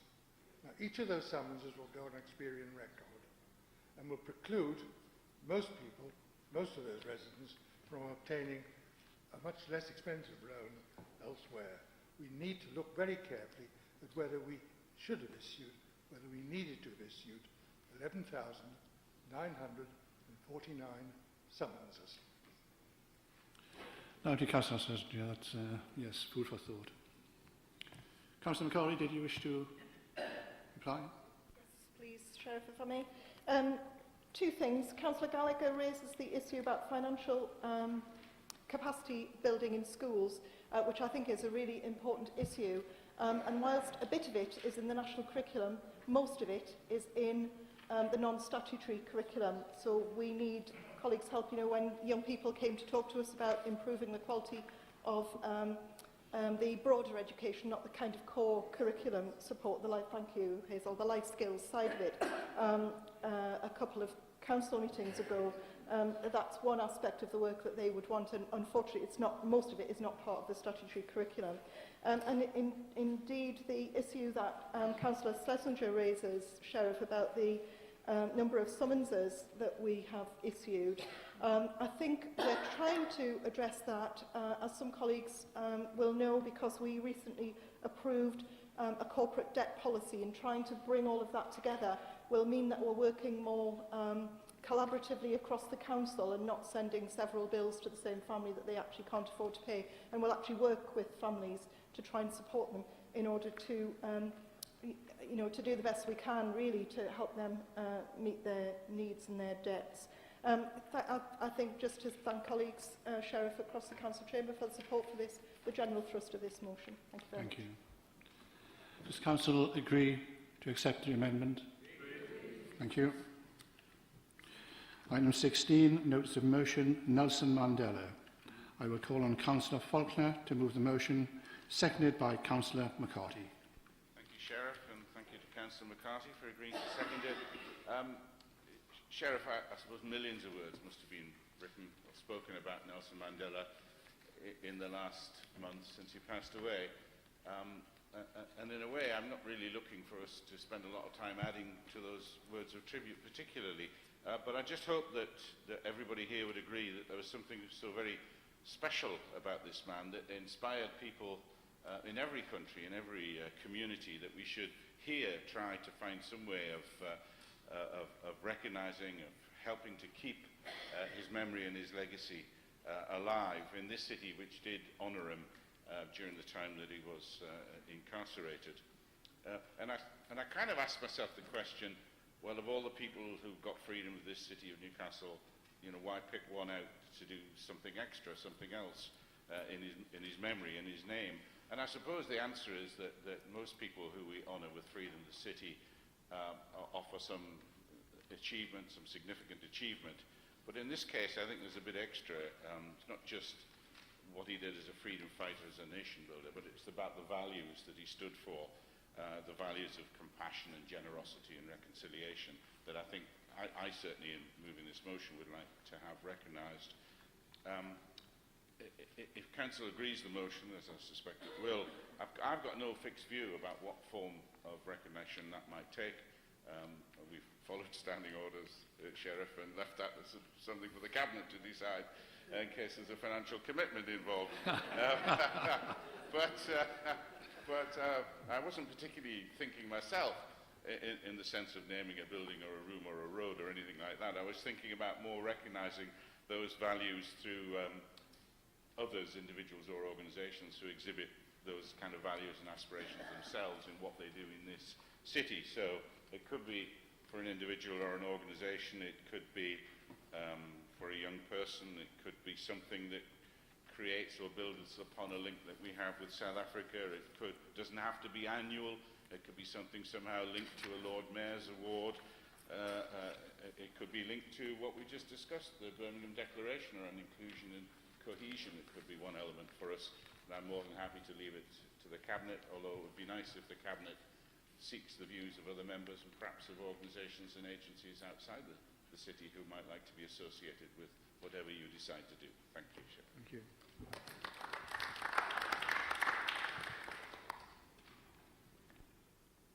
Thank you, Sheriff. I'm really pleased that, and thanks to Councillor Faulkner really for bringing this before us tonight.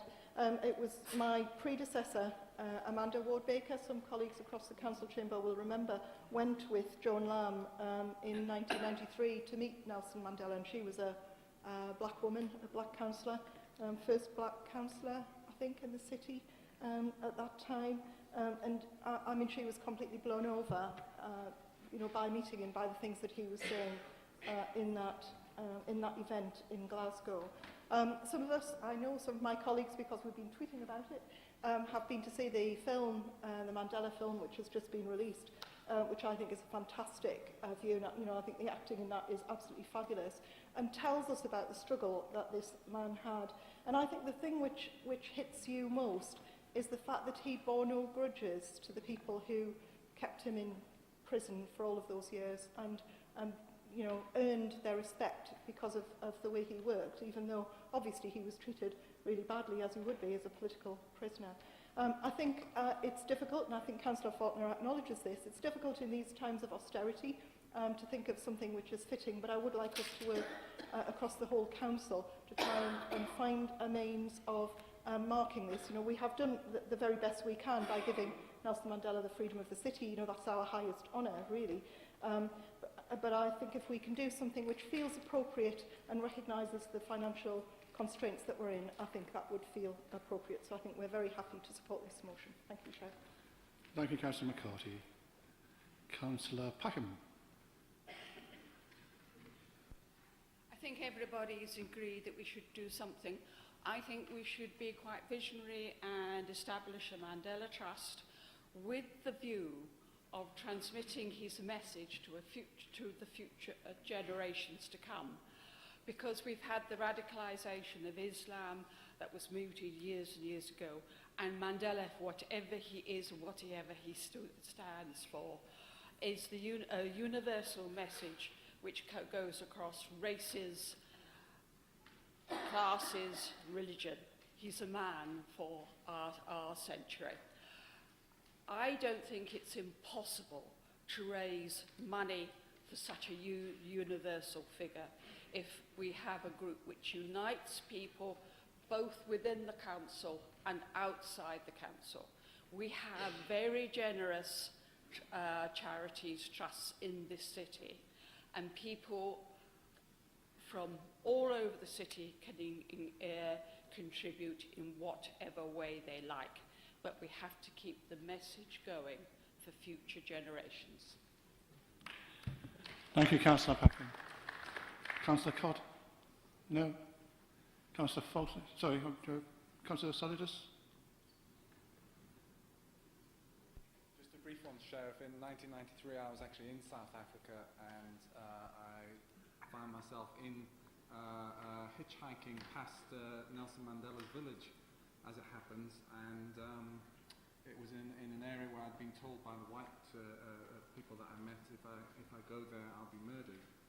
And there was a lot of tension at that time. I was hitchhiking past buildings that had "Kill a White Every Day" graffitied on them. There was a lot of violence, a lot of hatred between the communities, and basically, I think Nelson Mandela helped to heal those wounds. It's interesting that he actually set up the Truth and Reconciliation Commission, which was a model for the way these things should work. It hasn't been adopted in other places of conflict, which I think is a bit of a shame. I think some sort of way of commemorating his legacy in terms of race relations, in particular, would be very helpful for this city to promote and to ensure his legacy. Thank you, Lord Mayor. Thank you, Councillor Solidus. Councillor Faulkner, did you wish to? No? I take it up you accept the motion? Agreed. And that concludes tonight's business. Thank you. Oh, and a happy and prosperous new year to you all.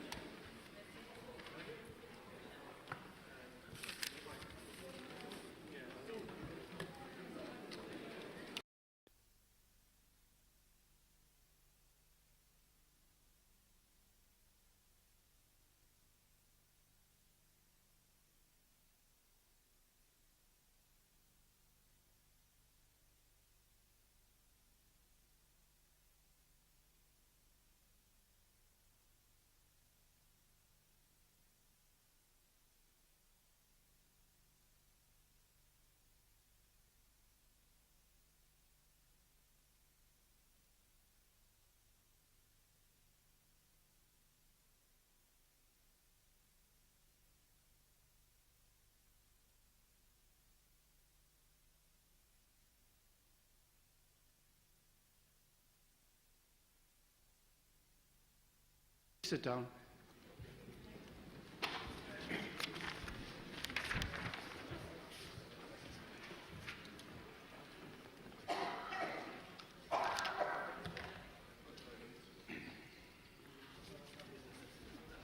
Item 1 on the agenda, apologies.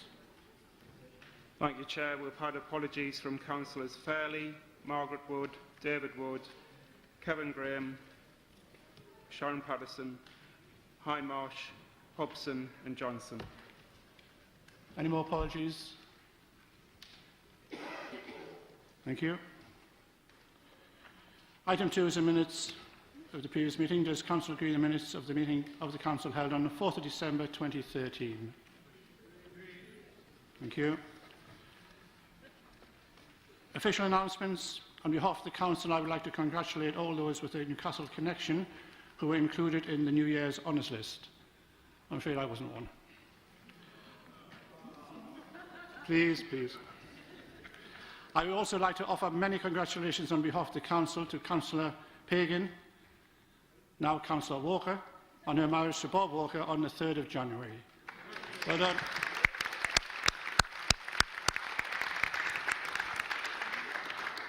Councillor Pagan is a colleague of mine on the Licensing Subcommittee. She does a sterling job. I would also like to remind members of an opportunity to hear more about the Warm Up North scheme. Eligible residents could benefit from free measures that could be installed in their homes, making them more efficient and reducing their energy consumption. British Gas is delivering the project, and there will be a marketing push in Newcastle this month. To find out more, please come along to one of the 2 briefing sessions taking place tomorrow. The first is at 3:30 p.m. and the second is at 5:30 p.m. They will both take place in the Buick Dobson room. Can you please let Elaine Dobson in Member Services know if you can attend? Sadly, I have also been informed of the death of Joyce Robinson in December, and I would like to invite Councillor Anne Schofield to say a few words. Councillor Schofield. Thank you, Sheriff.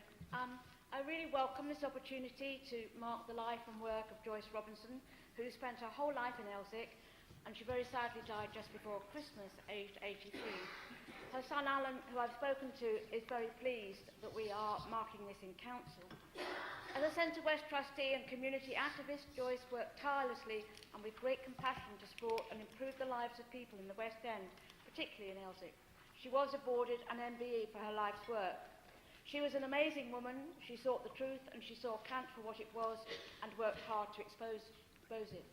She challenged you hard, but when she did so, you knew it was fair and she did it with humanity.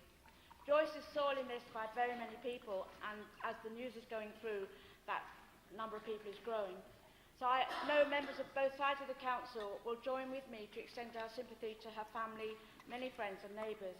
But because this is Joyce, it's appropriate to end with a hopeful, positive message from her. As she would say, even in hard times, live the life you love and work together to ensure everyone, not just some, are able to live the lives they love too. Thank you, Sharon. Thank you, Councillor Schofield. And if you could please pass on our condolences to her family, that would be appreciated. As tonight's City Council meeting determines the council tax base, I would like to remind members that the application of the guillotine will not happen until 9 p.m. rather than 8:30 p.m. Item 4, correspondence. No correspondence received since the last meeting. Petitions. No petitions have been received this month. Item 6, public question time. No requests for public question time were received this month. Item 7 is Plan for the Future, Core Strategy and Urban Core Plan. Report of the final statutory consultation and submission to the Secretary of State. I did call on Councillor Bell to introduce the report, seconded by Councillor Myers.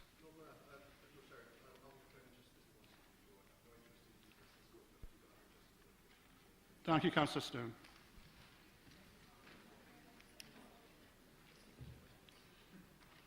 Councillor Bell. Thank you, Sheriff, and may I be the first to wish you a Happy New Year.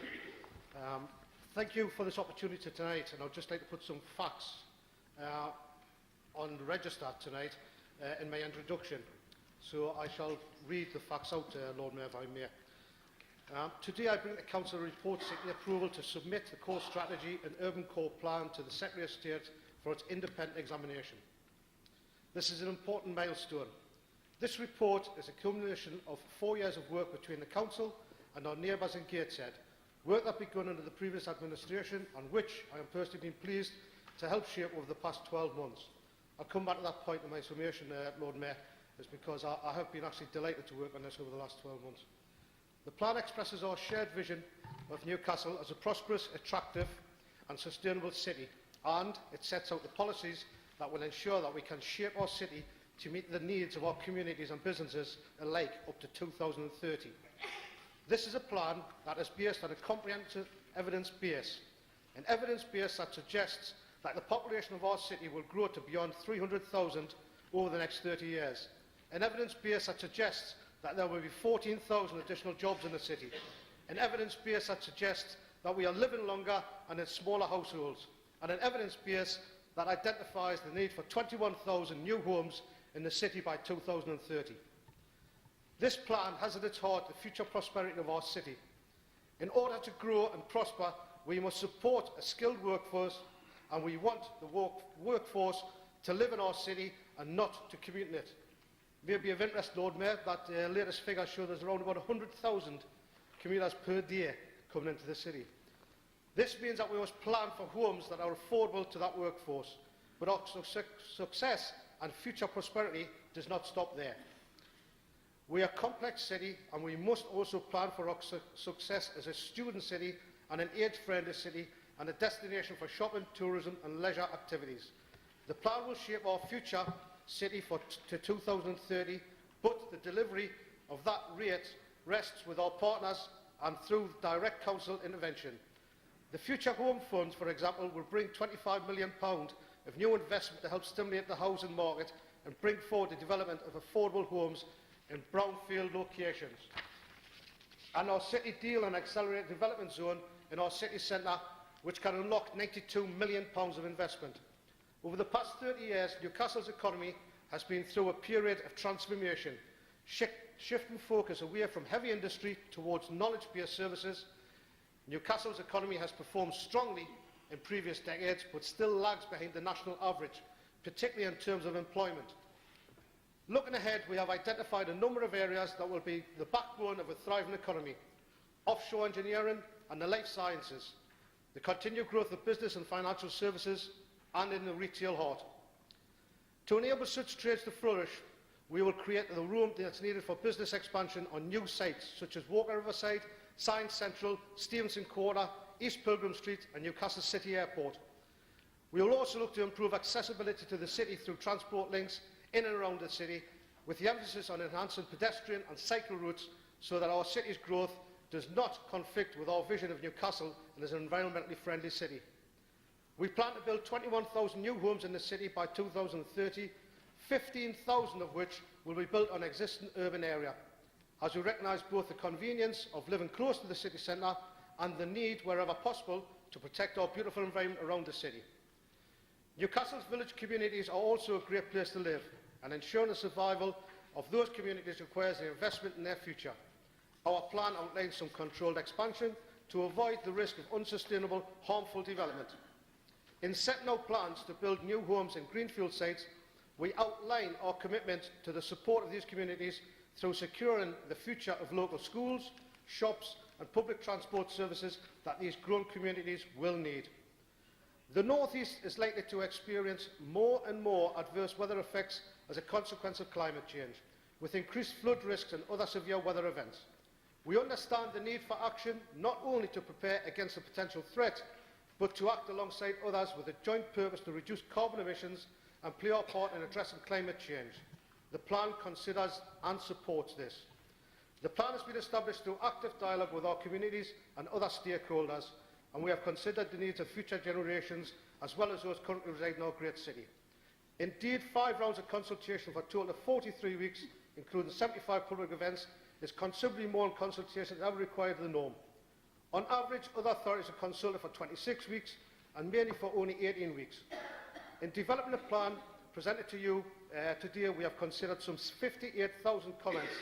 These have helped shape the policies of the plan, but of course many of these comments do not agree with each other, and ultimately the policies of the plan must follow the blueprint set out by the Government and National Planning Policy Framework.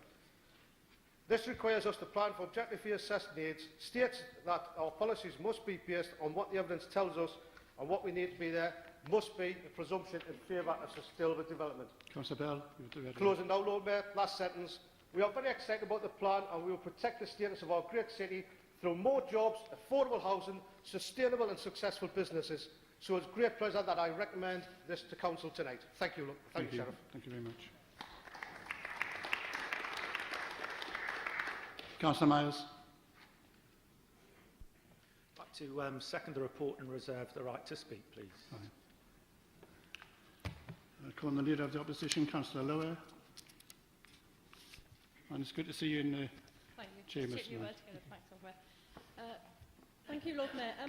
Lord Mayor, I attended lots of meetings over the last couple of years, actually, it feels like even longer, about the One Core strategy, and have listened to a lot of public input.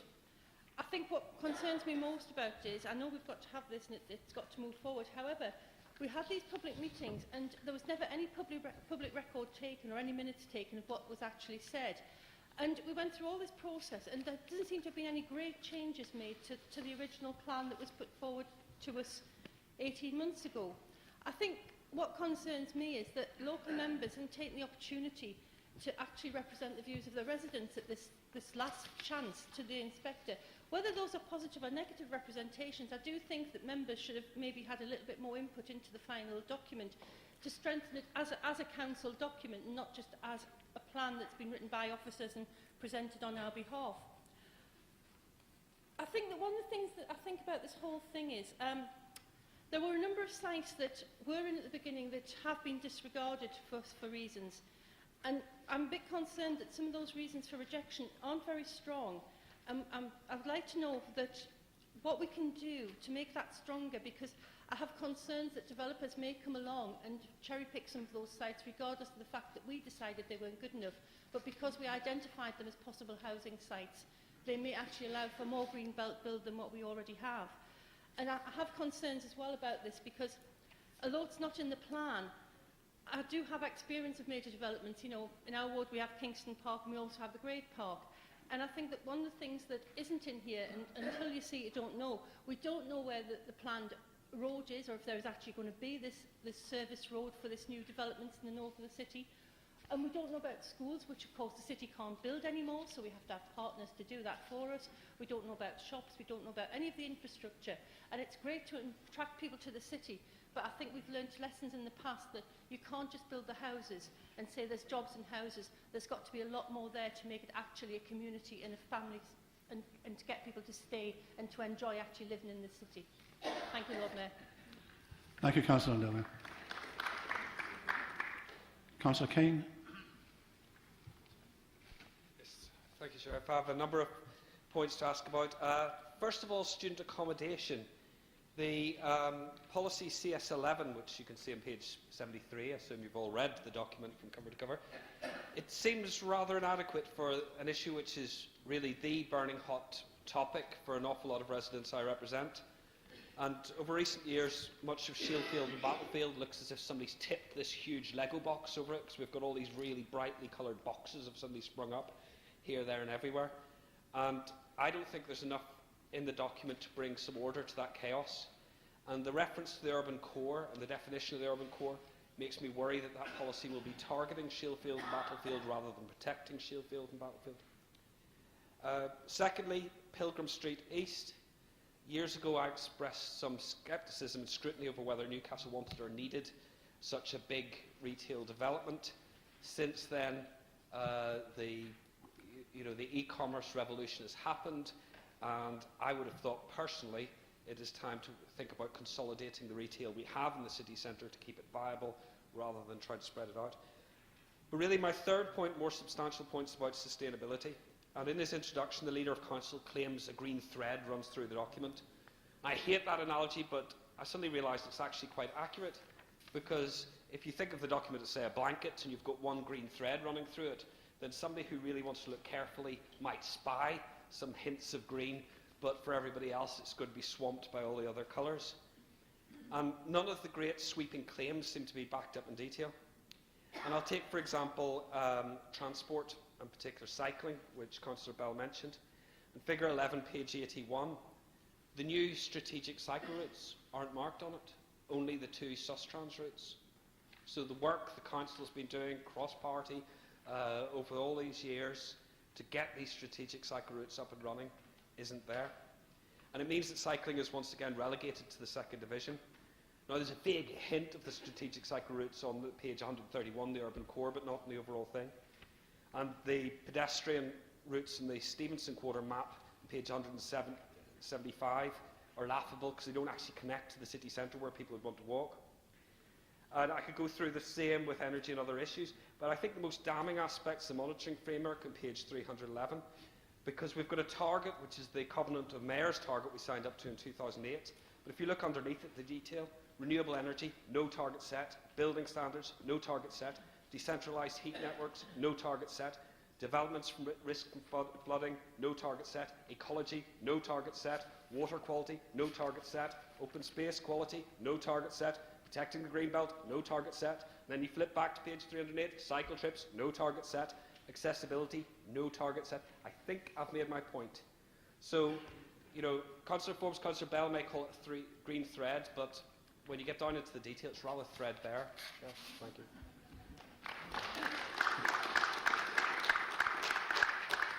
Councillor Falconer. Thank you, Lord Mayor. I agree with Councillor Bell. This is a really important report. It's the future of our city. I hope we have a deep and meaningful debate here today, and I very much hope that members have read the all-important appendices. They're not attached, but put your hands up if you've read the Appendix 1, 2 and 3 before you come here tonight.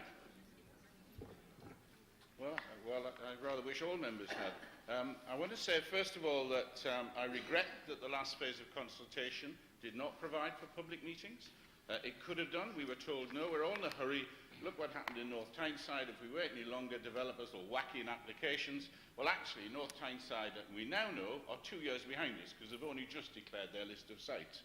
So I'm pretty sure that we would have been protected and we could have had a debate instead of this rather technical drop-in, will help you fill the form in approach. I think it's pretty poor, actually. I also regret that this interesting document, one of the appendices, you read it if you haven't, 60 pages of responses, the responses to these consultations. And they have no reply by the council to the issues that have been raised. I find that absolutely staggering. If I was the inspector, the first thing I'd do would be to have a look at what the responses to the consultation were and say, what's the council's answer? Where is it? And I'm going to come on to that in a second.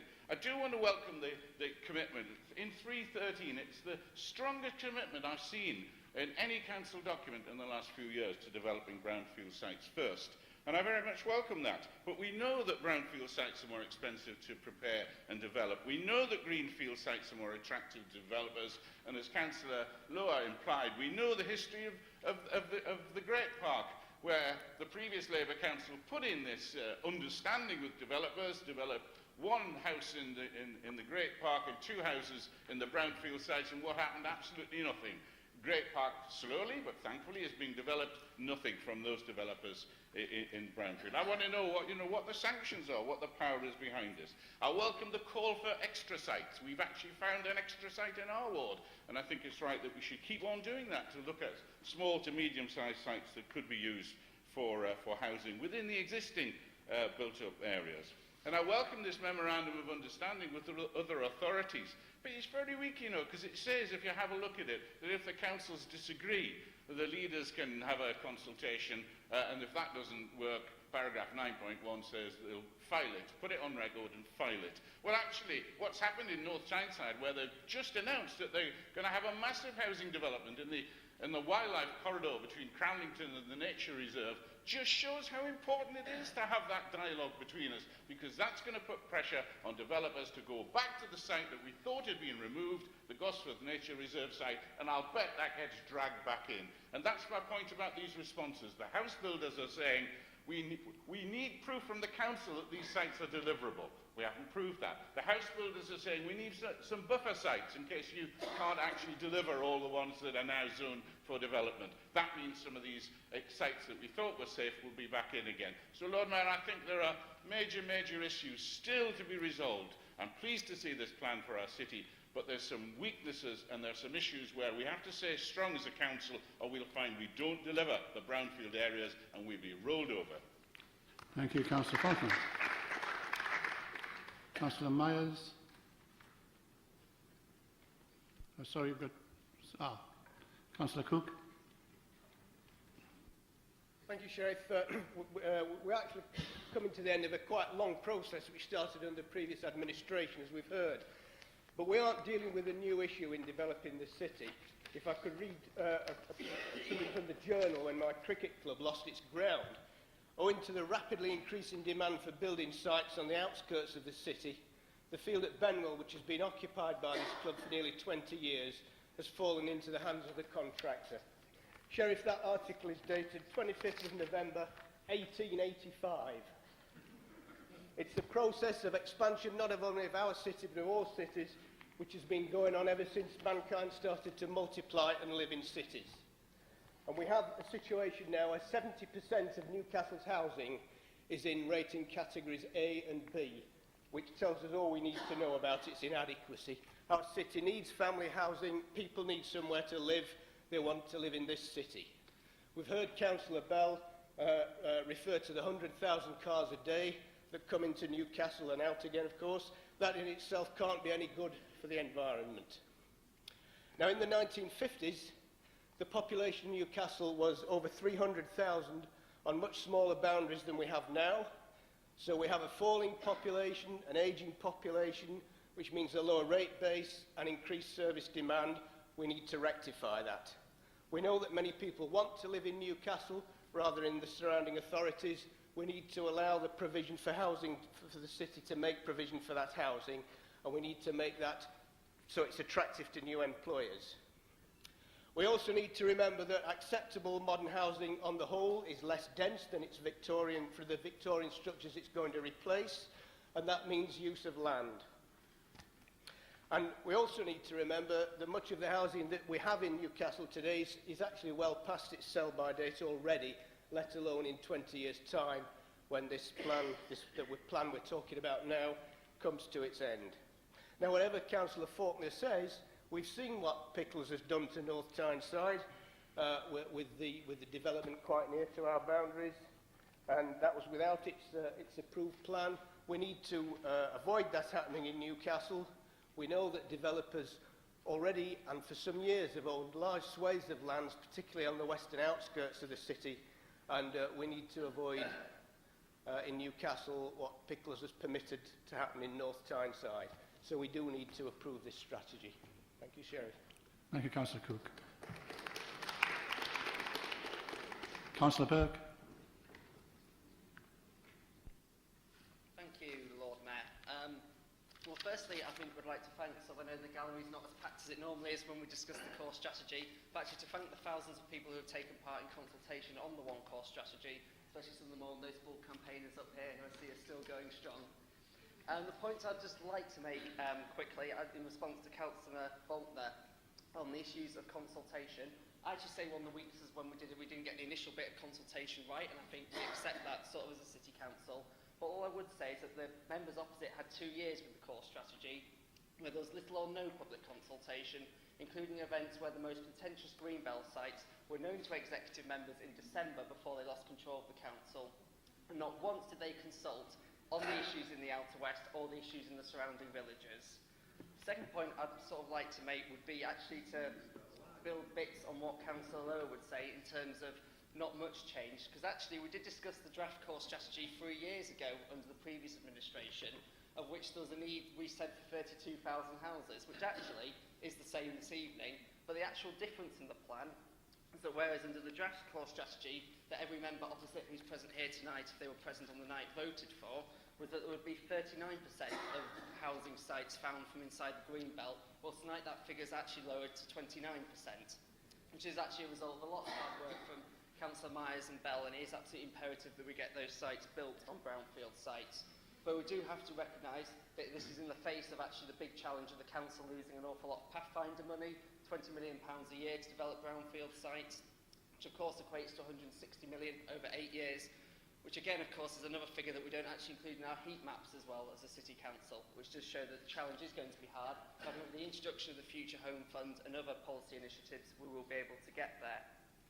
The final point I'd like to make is specifically about the Callerton development, sort of as an Outer West member. I think all the Outer West colleagues, along with myself, do have concerns that that master plan is robust. But of course tonight the objective of the core strategy isn't to pinpoint where every single house is going to be. The document tonight is an overview, and obviously before the Callerton development comes forward there will be a master plan. I actually think Councillor Lowe as well is right to raise issues such as schools. There's going to be a need for members to be involved in the development of the master plan. Of course, there are, specifically with the issues of schools, the very difficulty that, of course, local authorities can't plan their provision, and now it's left to sort of free schools or academies. So therefore, Lord Mayor, I think this is a good document. I think it's a balanced one. I think it's got the right mix between brownfield and greenbelt with issues such as viability, and also the other bits of the plan which we don't focus on as much, but very important in terms of delivery of jobs and hopes for the future for the people of Newcastle. So I hope all members will support. Thank you, Councillor Beale. Councillor Sutcliffe. Yes.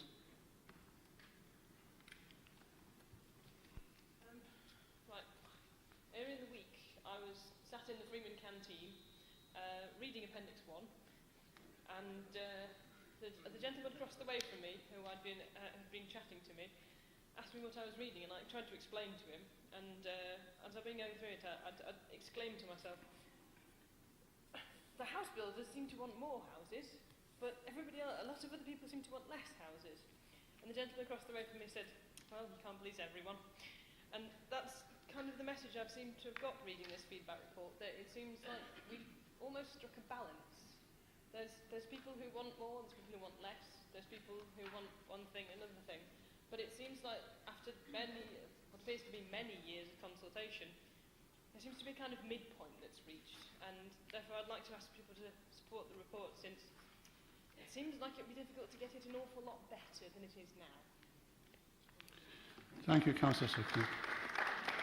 And that is our 6 members on the standing orders who have been allowed to speak. I now call on Councillor Myers. Thank you, Sheriff. Yeah, I mean, the plan that we've got before us seeks to balance two conflicting things. Really, there's the green belt, and I think we'd all like to have a decent green belt that gives us that space outside our city for us all to enjoy. Also, we need to ensure that there are enough homes for people in the future. I think if there's not enough homes, that would impact on a lot of people individually, and also us as a city. There would be an environmental impact from lots of people travelling to work from outside of Newcastle into Newcastle. We've already heard about the current figures of about 100,000 people already doing that. We wouldn't want that to increase. Also, the house prices in Newcastle could increase, and it could become a less affordable place to live if we don't ensure that enough properties are built for people. And clearly we could lose council tax revenues if people go and live elsewhere. For individuals, not only does this mean properties becoming more unaffordable, it could lead to more overcrowding if there's not enough properties, and people needing to obviously move elsewhere, having longer journey times to work. Over the decades, clearly the demands for home has increased, and so we have needed to think again about where exactly we can build more homes and where we need to ensure, as far as possible, that we don't build. So the question has obviously become that, where do we want to build and where do we not want to build? And I think the rounds of consultation that we've had have allowed us to arrive at a good balance. The consultations have certainly been genuine. There's been changes made to the plans along the way. The Salters Lane site, for instance, in Gosforth, being removed some time ago from the plans. And officers continue to work hard to maximise the number of properties that can be built on brownfield sites. So we've got the Future Homes Fund, which was referenced earlier by Councillor Burke.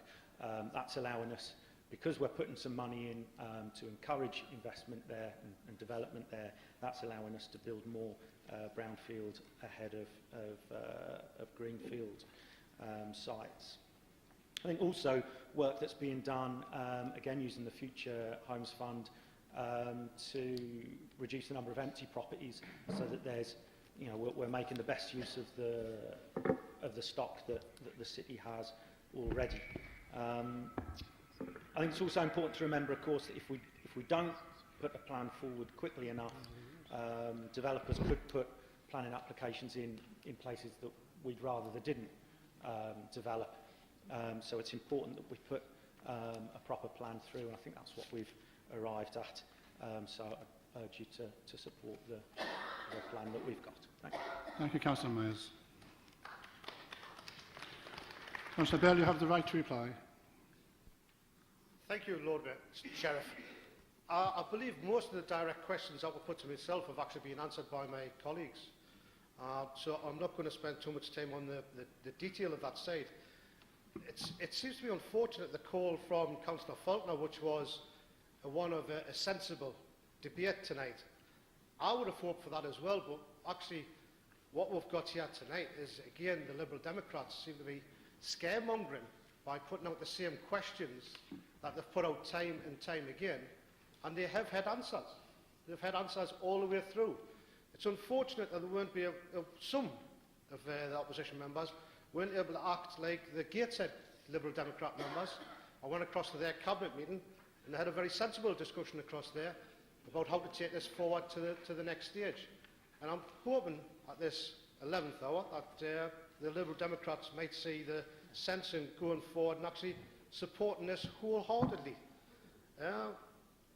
Lord Mayor, there was a few points that I would like to just come back to, which was one about the consultation, which again, I just cannot actually get my head around the fact that people think it hasn't been meaningful consultation. That only brings me to think that people don't actually know the meaning of meaningful consultation in some parts of the chamber. Because how can it be any different when we had 5 rounds of consultation, a total of 43 weeks, and had included 75 public events and 58,000 comments?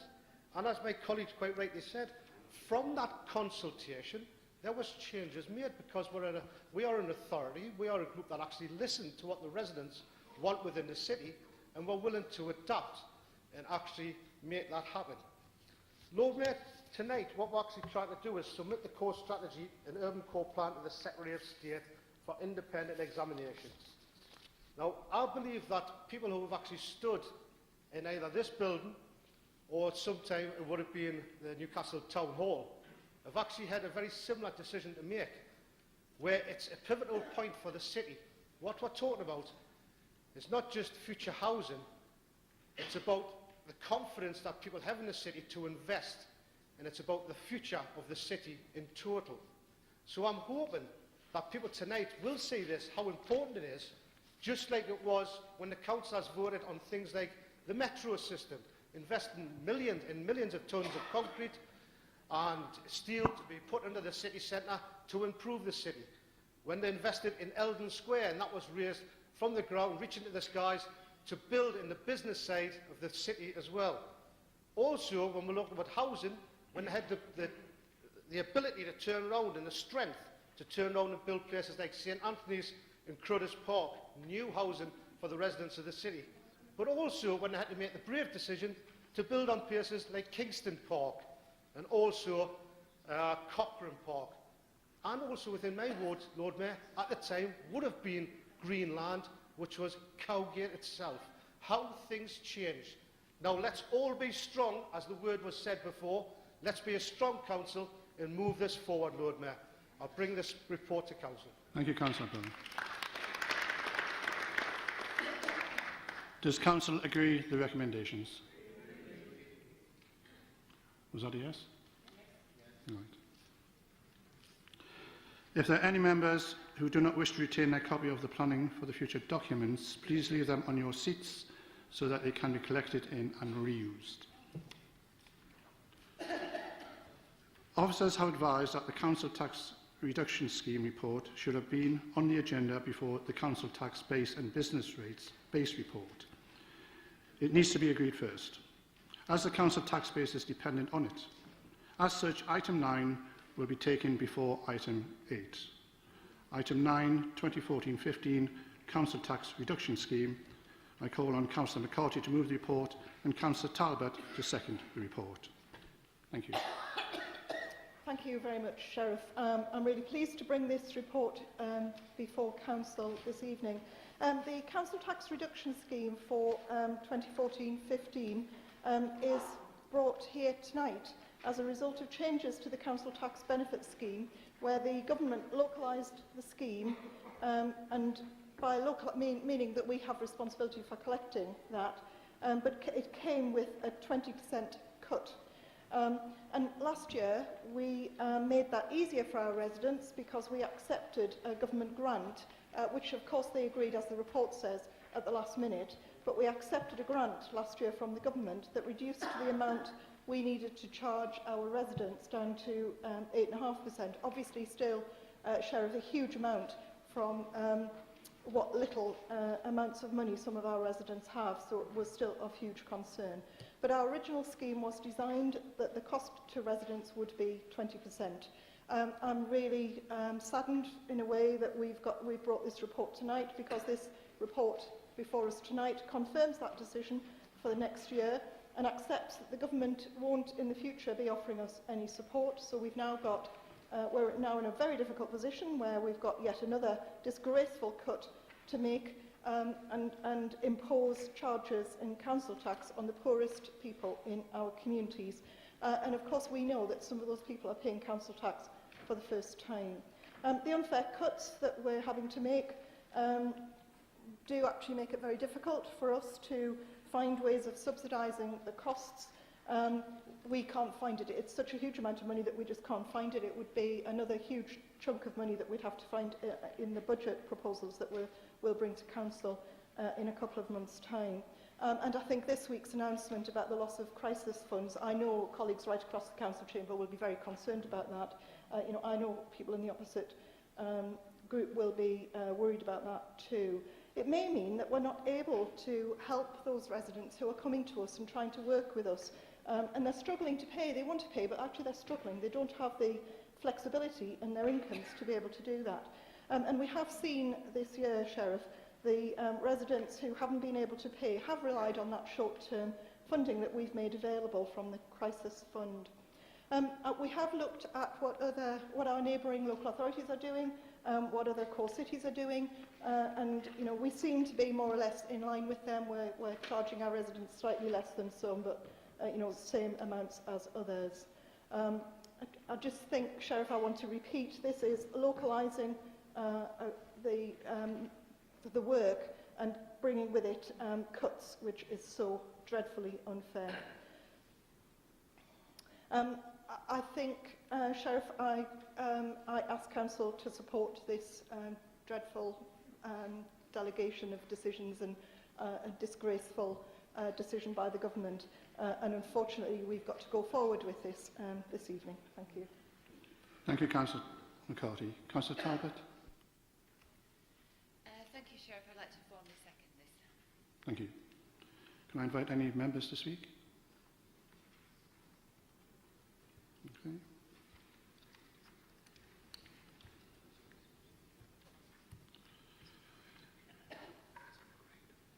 Yes. Does Council agree with the recommendations? Right. Item 8. Council tax base and business rate space. We call upon Councillor McCarthy to move the report and Councillor Talbot to second the report. Thank you very much, Sheriff. This is our standard council tax base and business rates base calculations that we must bring to council this month because the law demands that it's agreed by full council before the end of January. I think there is in this report some good news that our council tax base has grown, albeit by a very small amount. It's less than 2%, but that's good news because that means we've been building houses. As a kind of aside, I guess, Sheriff, colleagues will be delighted that we've included the formula in this report. I think it's great that we've got the formula of how we calculate all of this on page 5. And I love the bit especially where we talk about the Herods and the explanation of that, which is later on page 8. And I know you'll all have read it so carefully, so you'll know exactly what I'm talking about. Whilst I'm joking, Sheriff, it is really important because this does include the contribution for the parishes, so it does include the tax base information around the parish councils as well as the city council. This report also includes an acknowledgement that we might not be able to collect as much council tax from residents as we have previously, so we've made a slight adjustment for that. Colleagues across the council chamber will know that we're trying hard to get as much income as we can, but we know that people are struggling and we may well end up with more debt owing to us.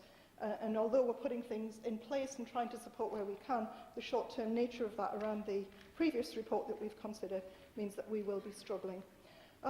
The report includes the estimates around the business rate contribution. Of course, that's different now, as colleagues will know. I ask Council to approve this report. Thank you, Sheriff. Thank you, Councillor McCarthy. Councillor Talbot. Thank you, Sheriff. I'd like to formally second this report. Thank you. Calling the opposition leader, do you wish to speak? Councillor Taylor. Thank you, Sheriff. I just had one question on page 9 under the new development deals, and towards the end of that paragraph it says, a prudent estimate of no growth has been included in our original 2013-14 figures. There has been growth in 2013-14. So I'm just wondering how much money that was and what it was being used for. Councillor McCoy, do you wish to reply? I think it's in the report, Sheriff, but I will provide that information for Councillor Taylor. Thank you. Are there any other members who wish to speak on this report? Does Council agree with the recommendations of the report? Thank you.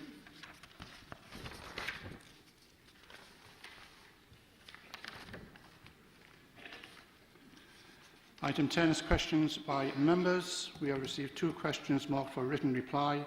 These, together with the responses, have been circulated and also displayed in the foyer. Item 11 is the Cabinet Member Report for Adult Services. Members will recall that the presentation of this report was deferred at the last meeting of Council. I will now call on Councillor Dunn to introduce the report. Councillor Dunn. Thank you, Sheriff. And thanks to Council for agreeing to defer the report from last month.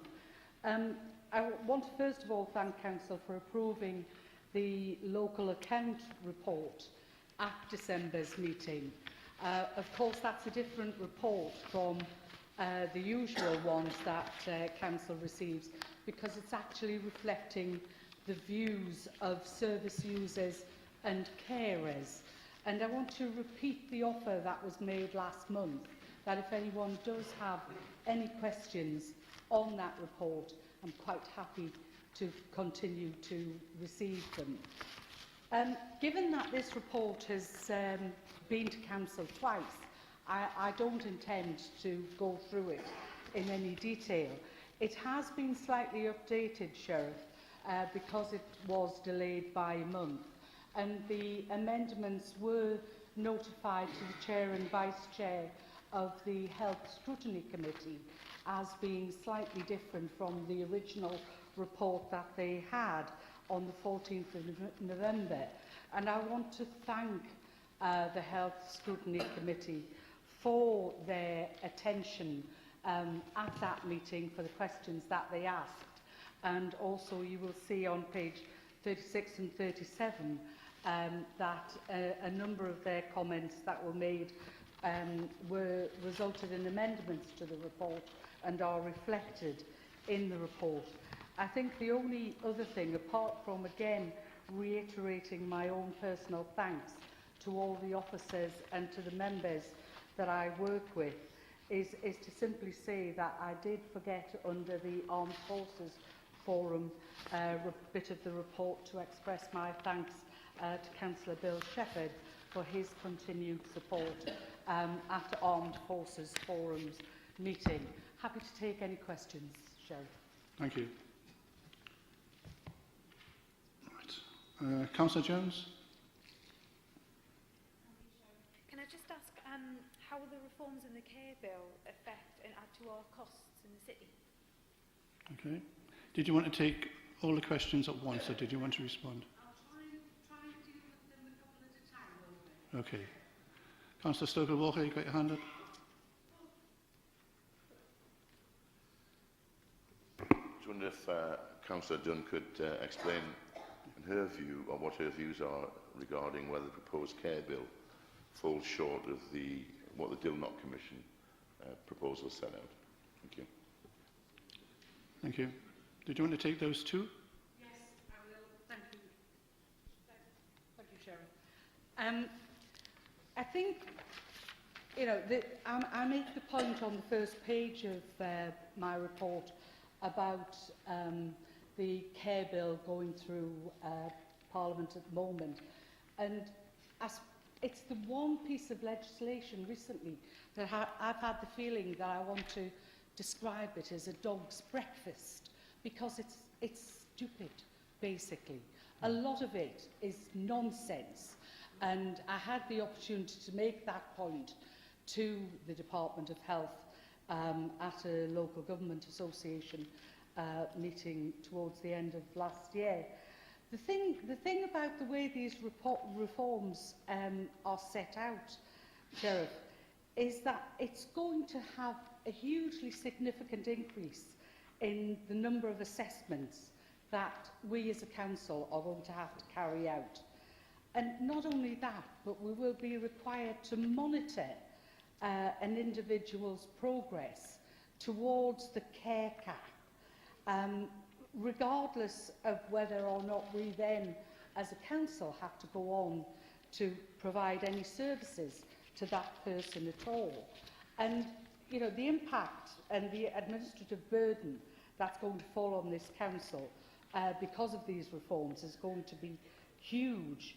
And there'll also be increased pressure on our social care budgets as more and more people reach the cap, and the cost of care then falls fully on the local authority, as well as any contribution we might have already made before the cap is reached.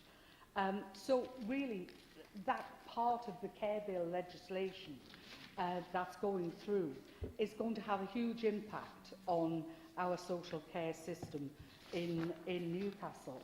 I think, yes, I made a note of Councillor Stowell-Walker's point. Well, yes, of course, the care bill falls short of what was set out in Dilnot, because the Dilnot Commission set out a cap level that would be a person's total individual contribution towards the costs of their care.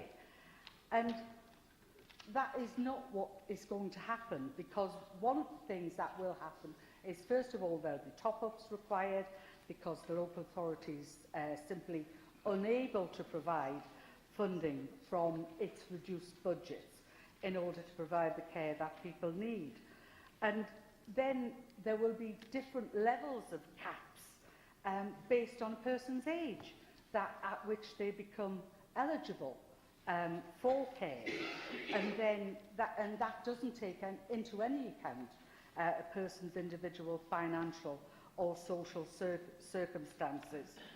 And one of the worrying things about the current proposals is that there's an assumption that the financial services industry will step in and provide products so that people will buy those products to provide funding in their later years. But there's absolutely not one scrap of evidence of how that is going to happen. And frankly, that's worrying for me. It's one of the things that causes me sleepless nights, Sheriff. Thank you. Thank you, Councillor Dunn. Councillor Taylor. Thank you, Sheriff. I have a number of questions. My first one is on the care bill.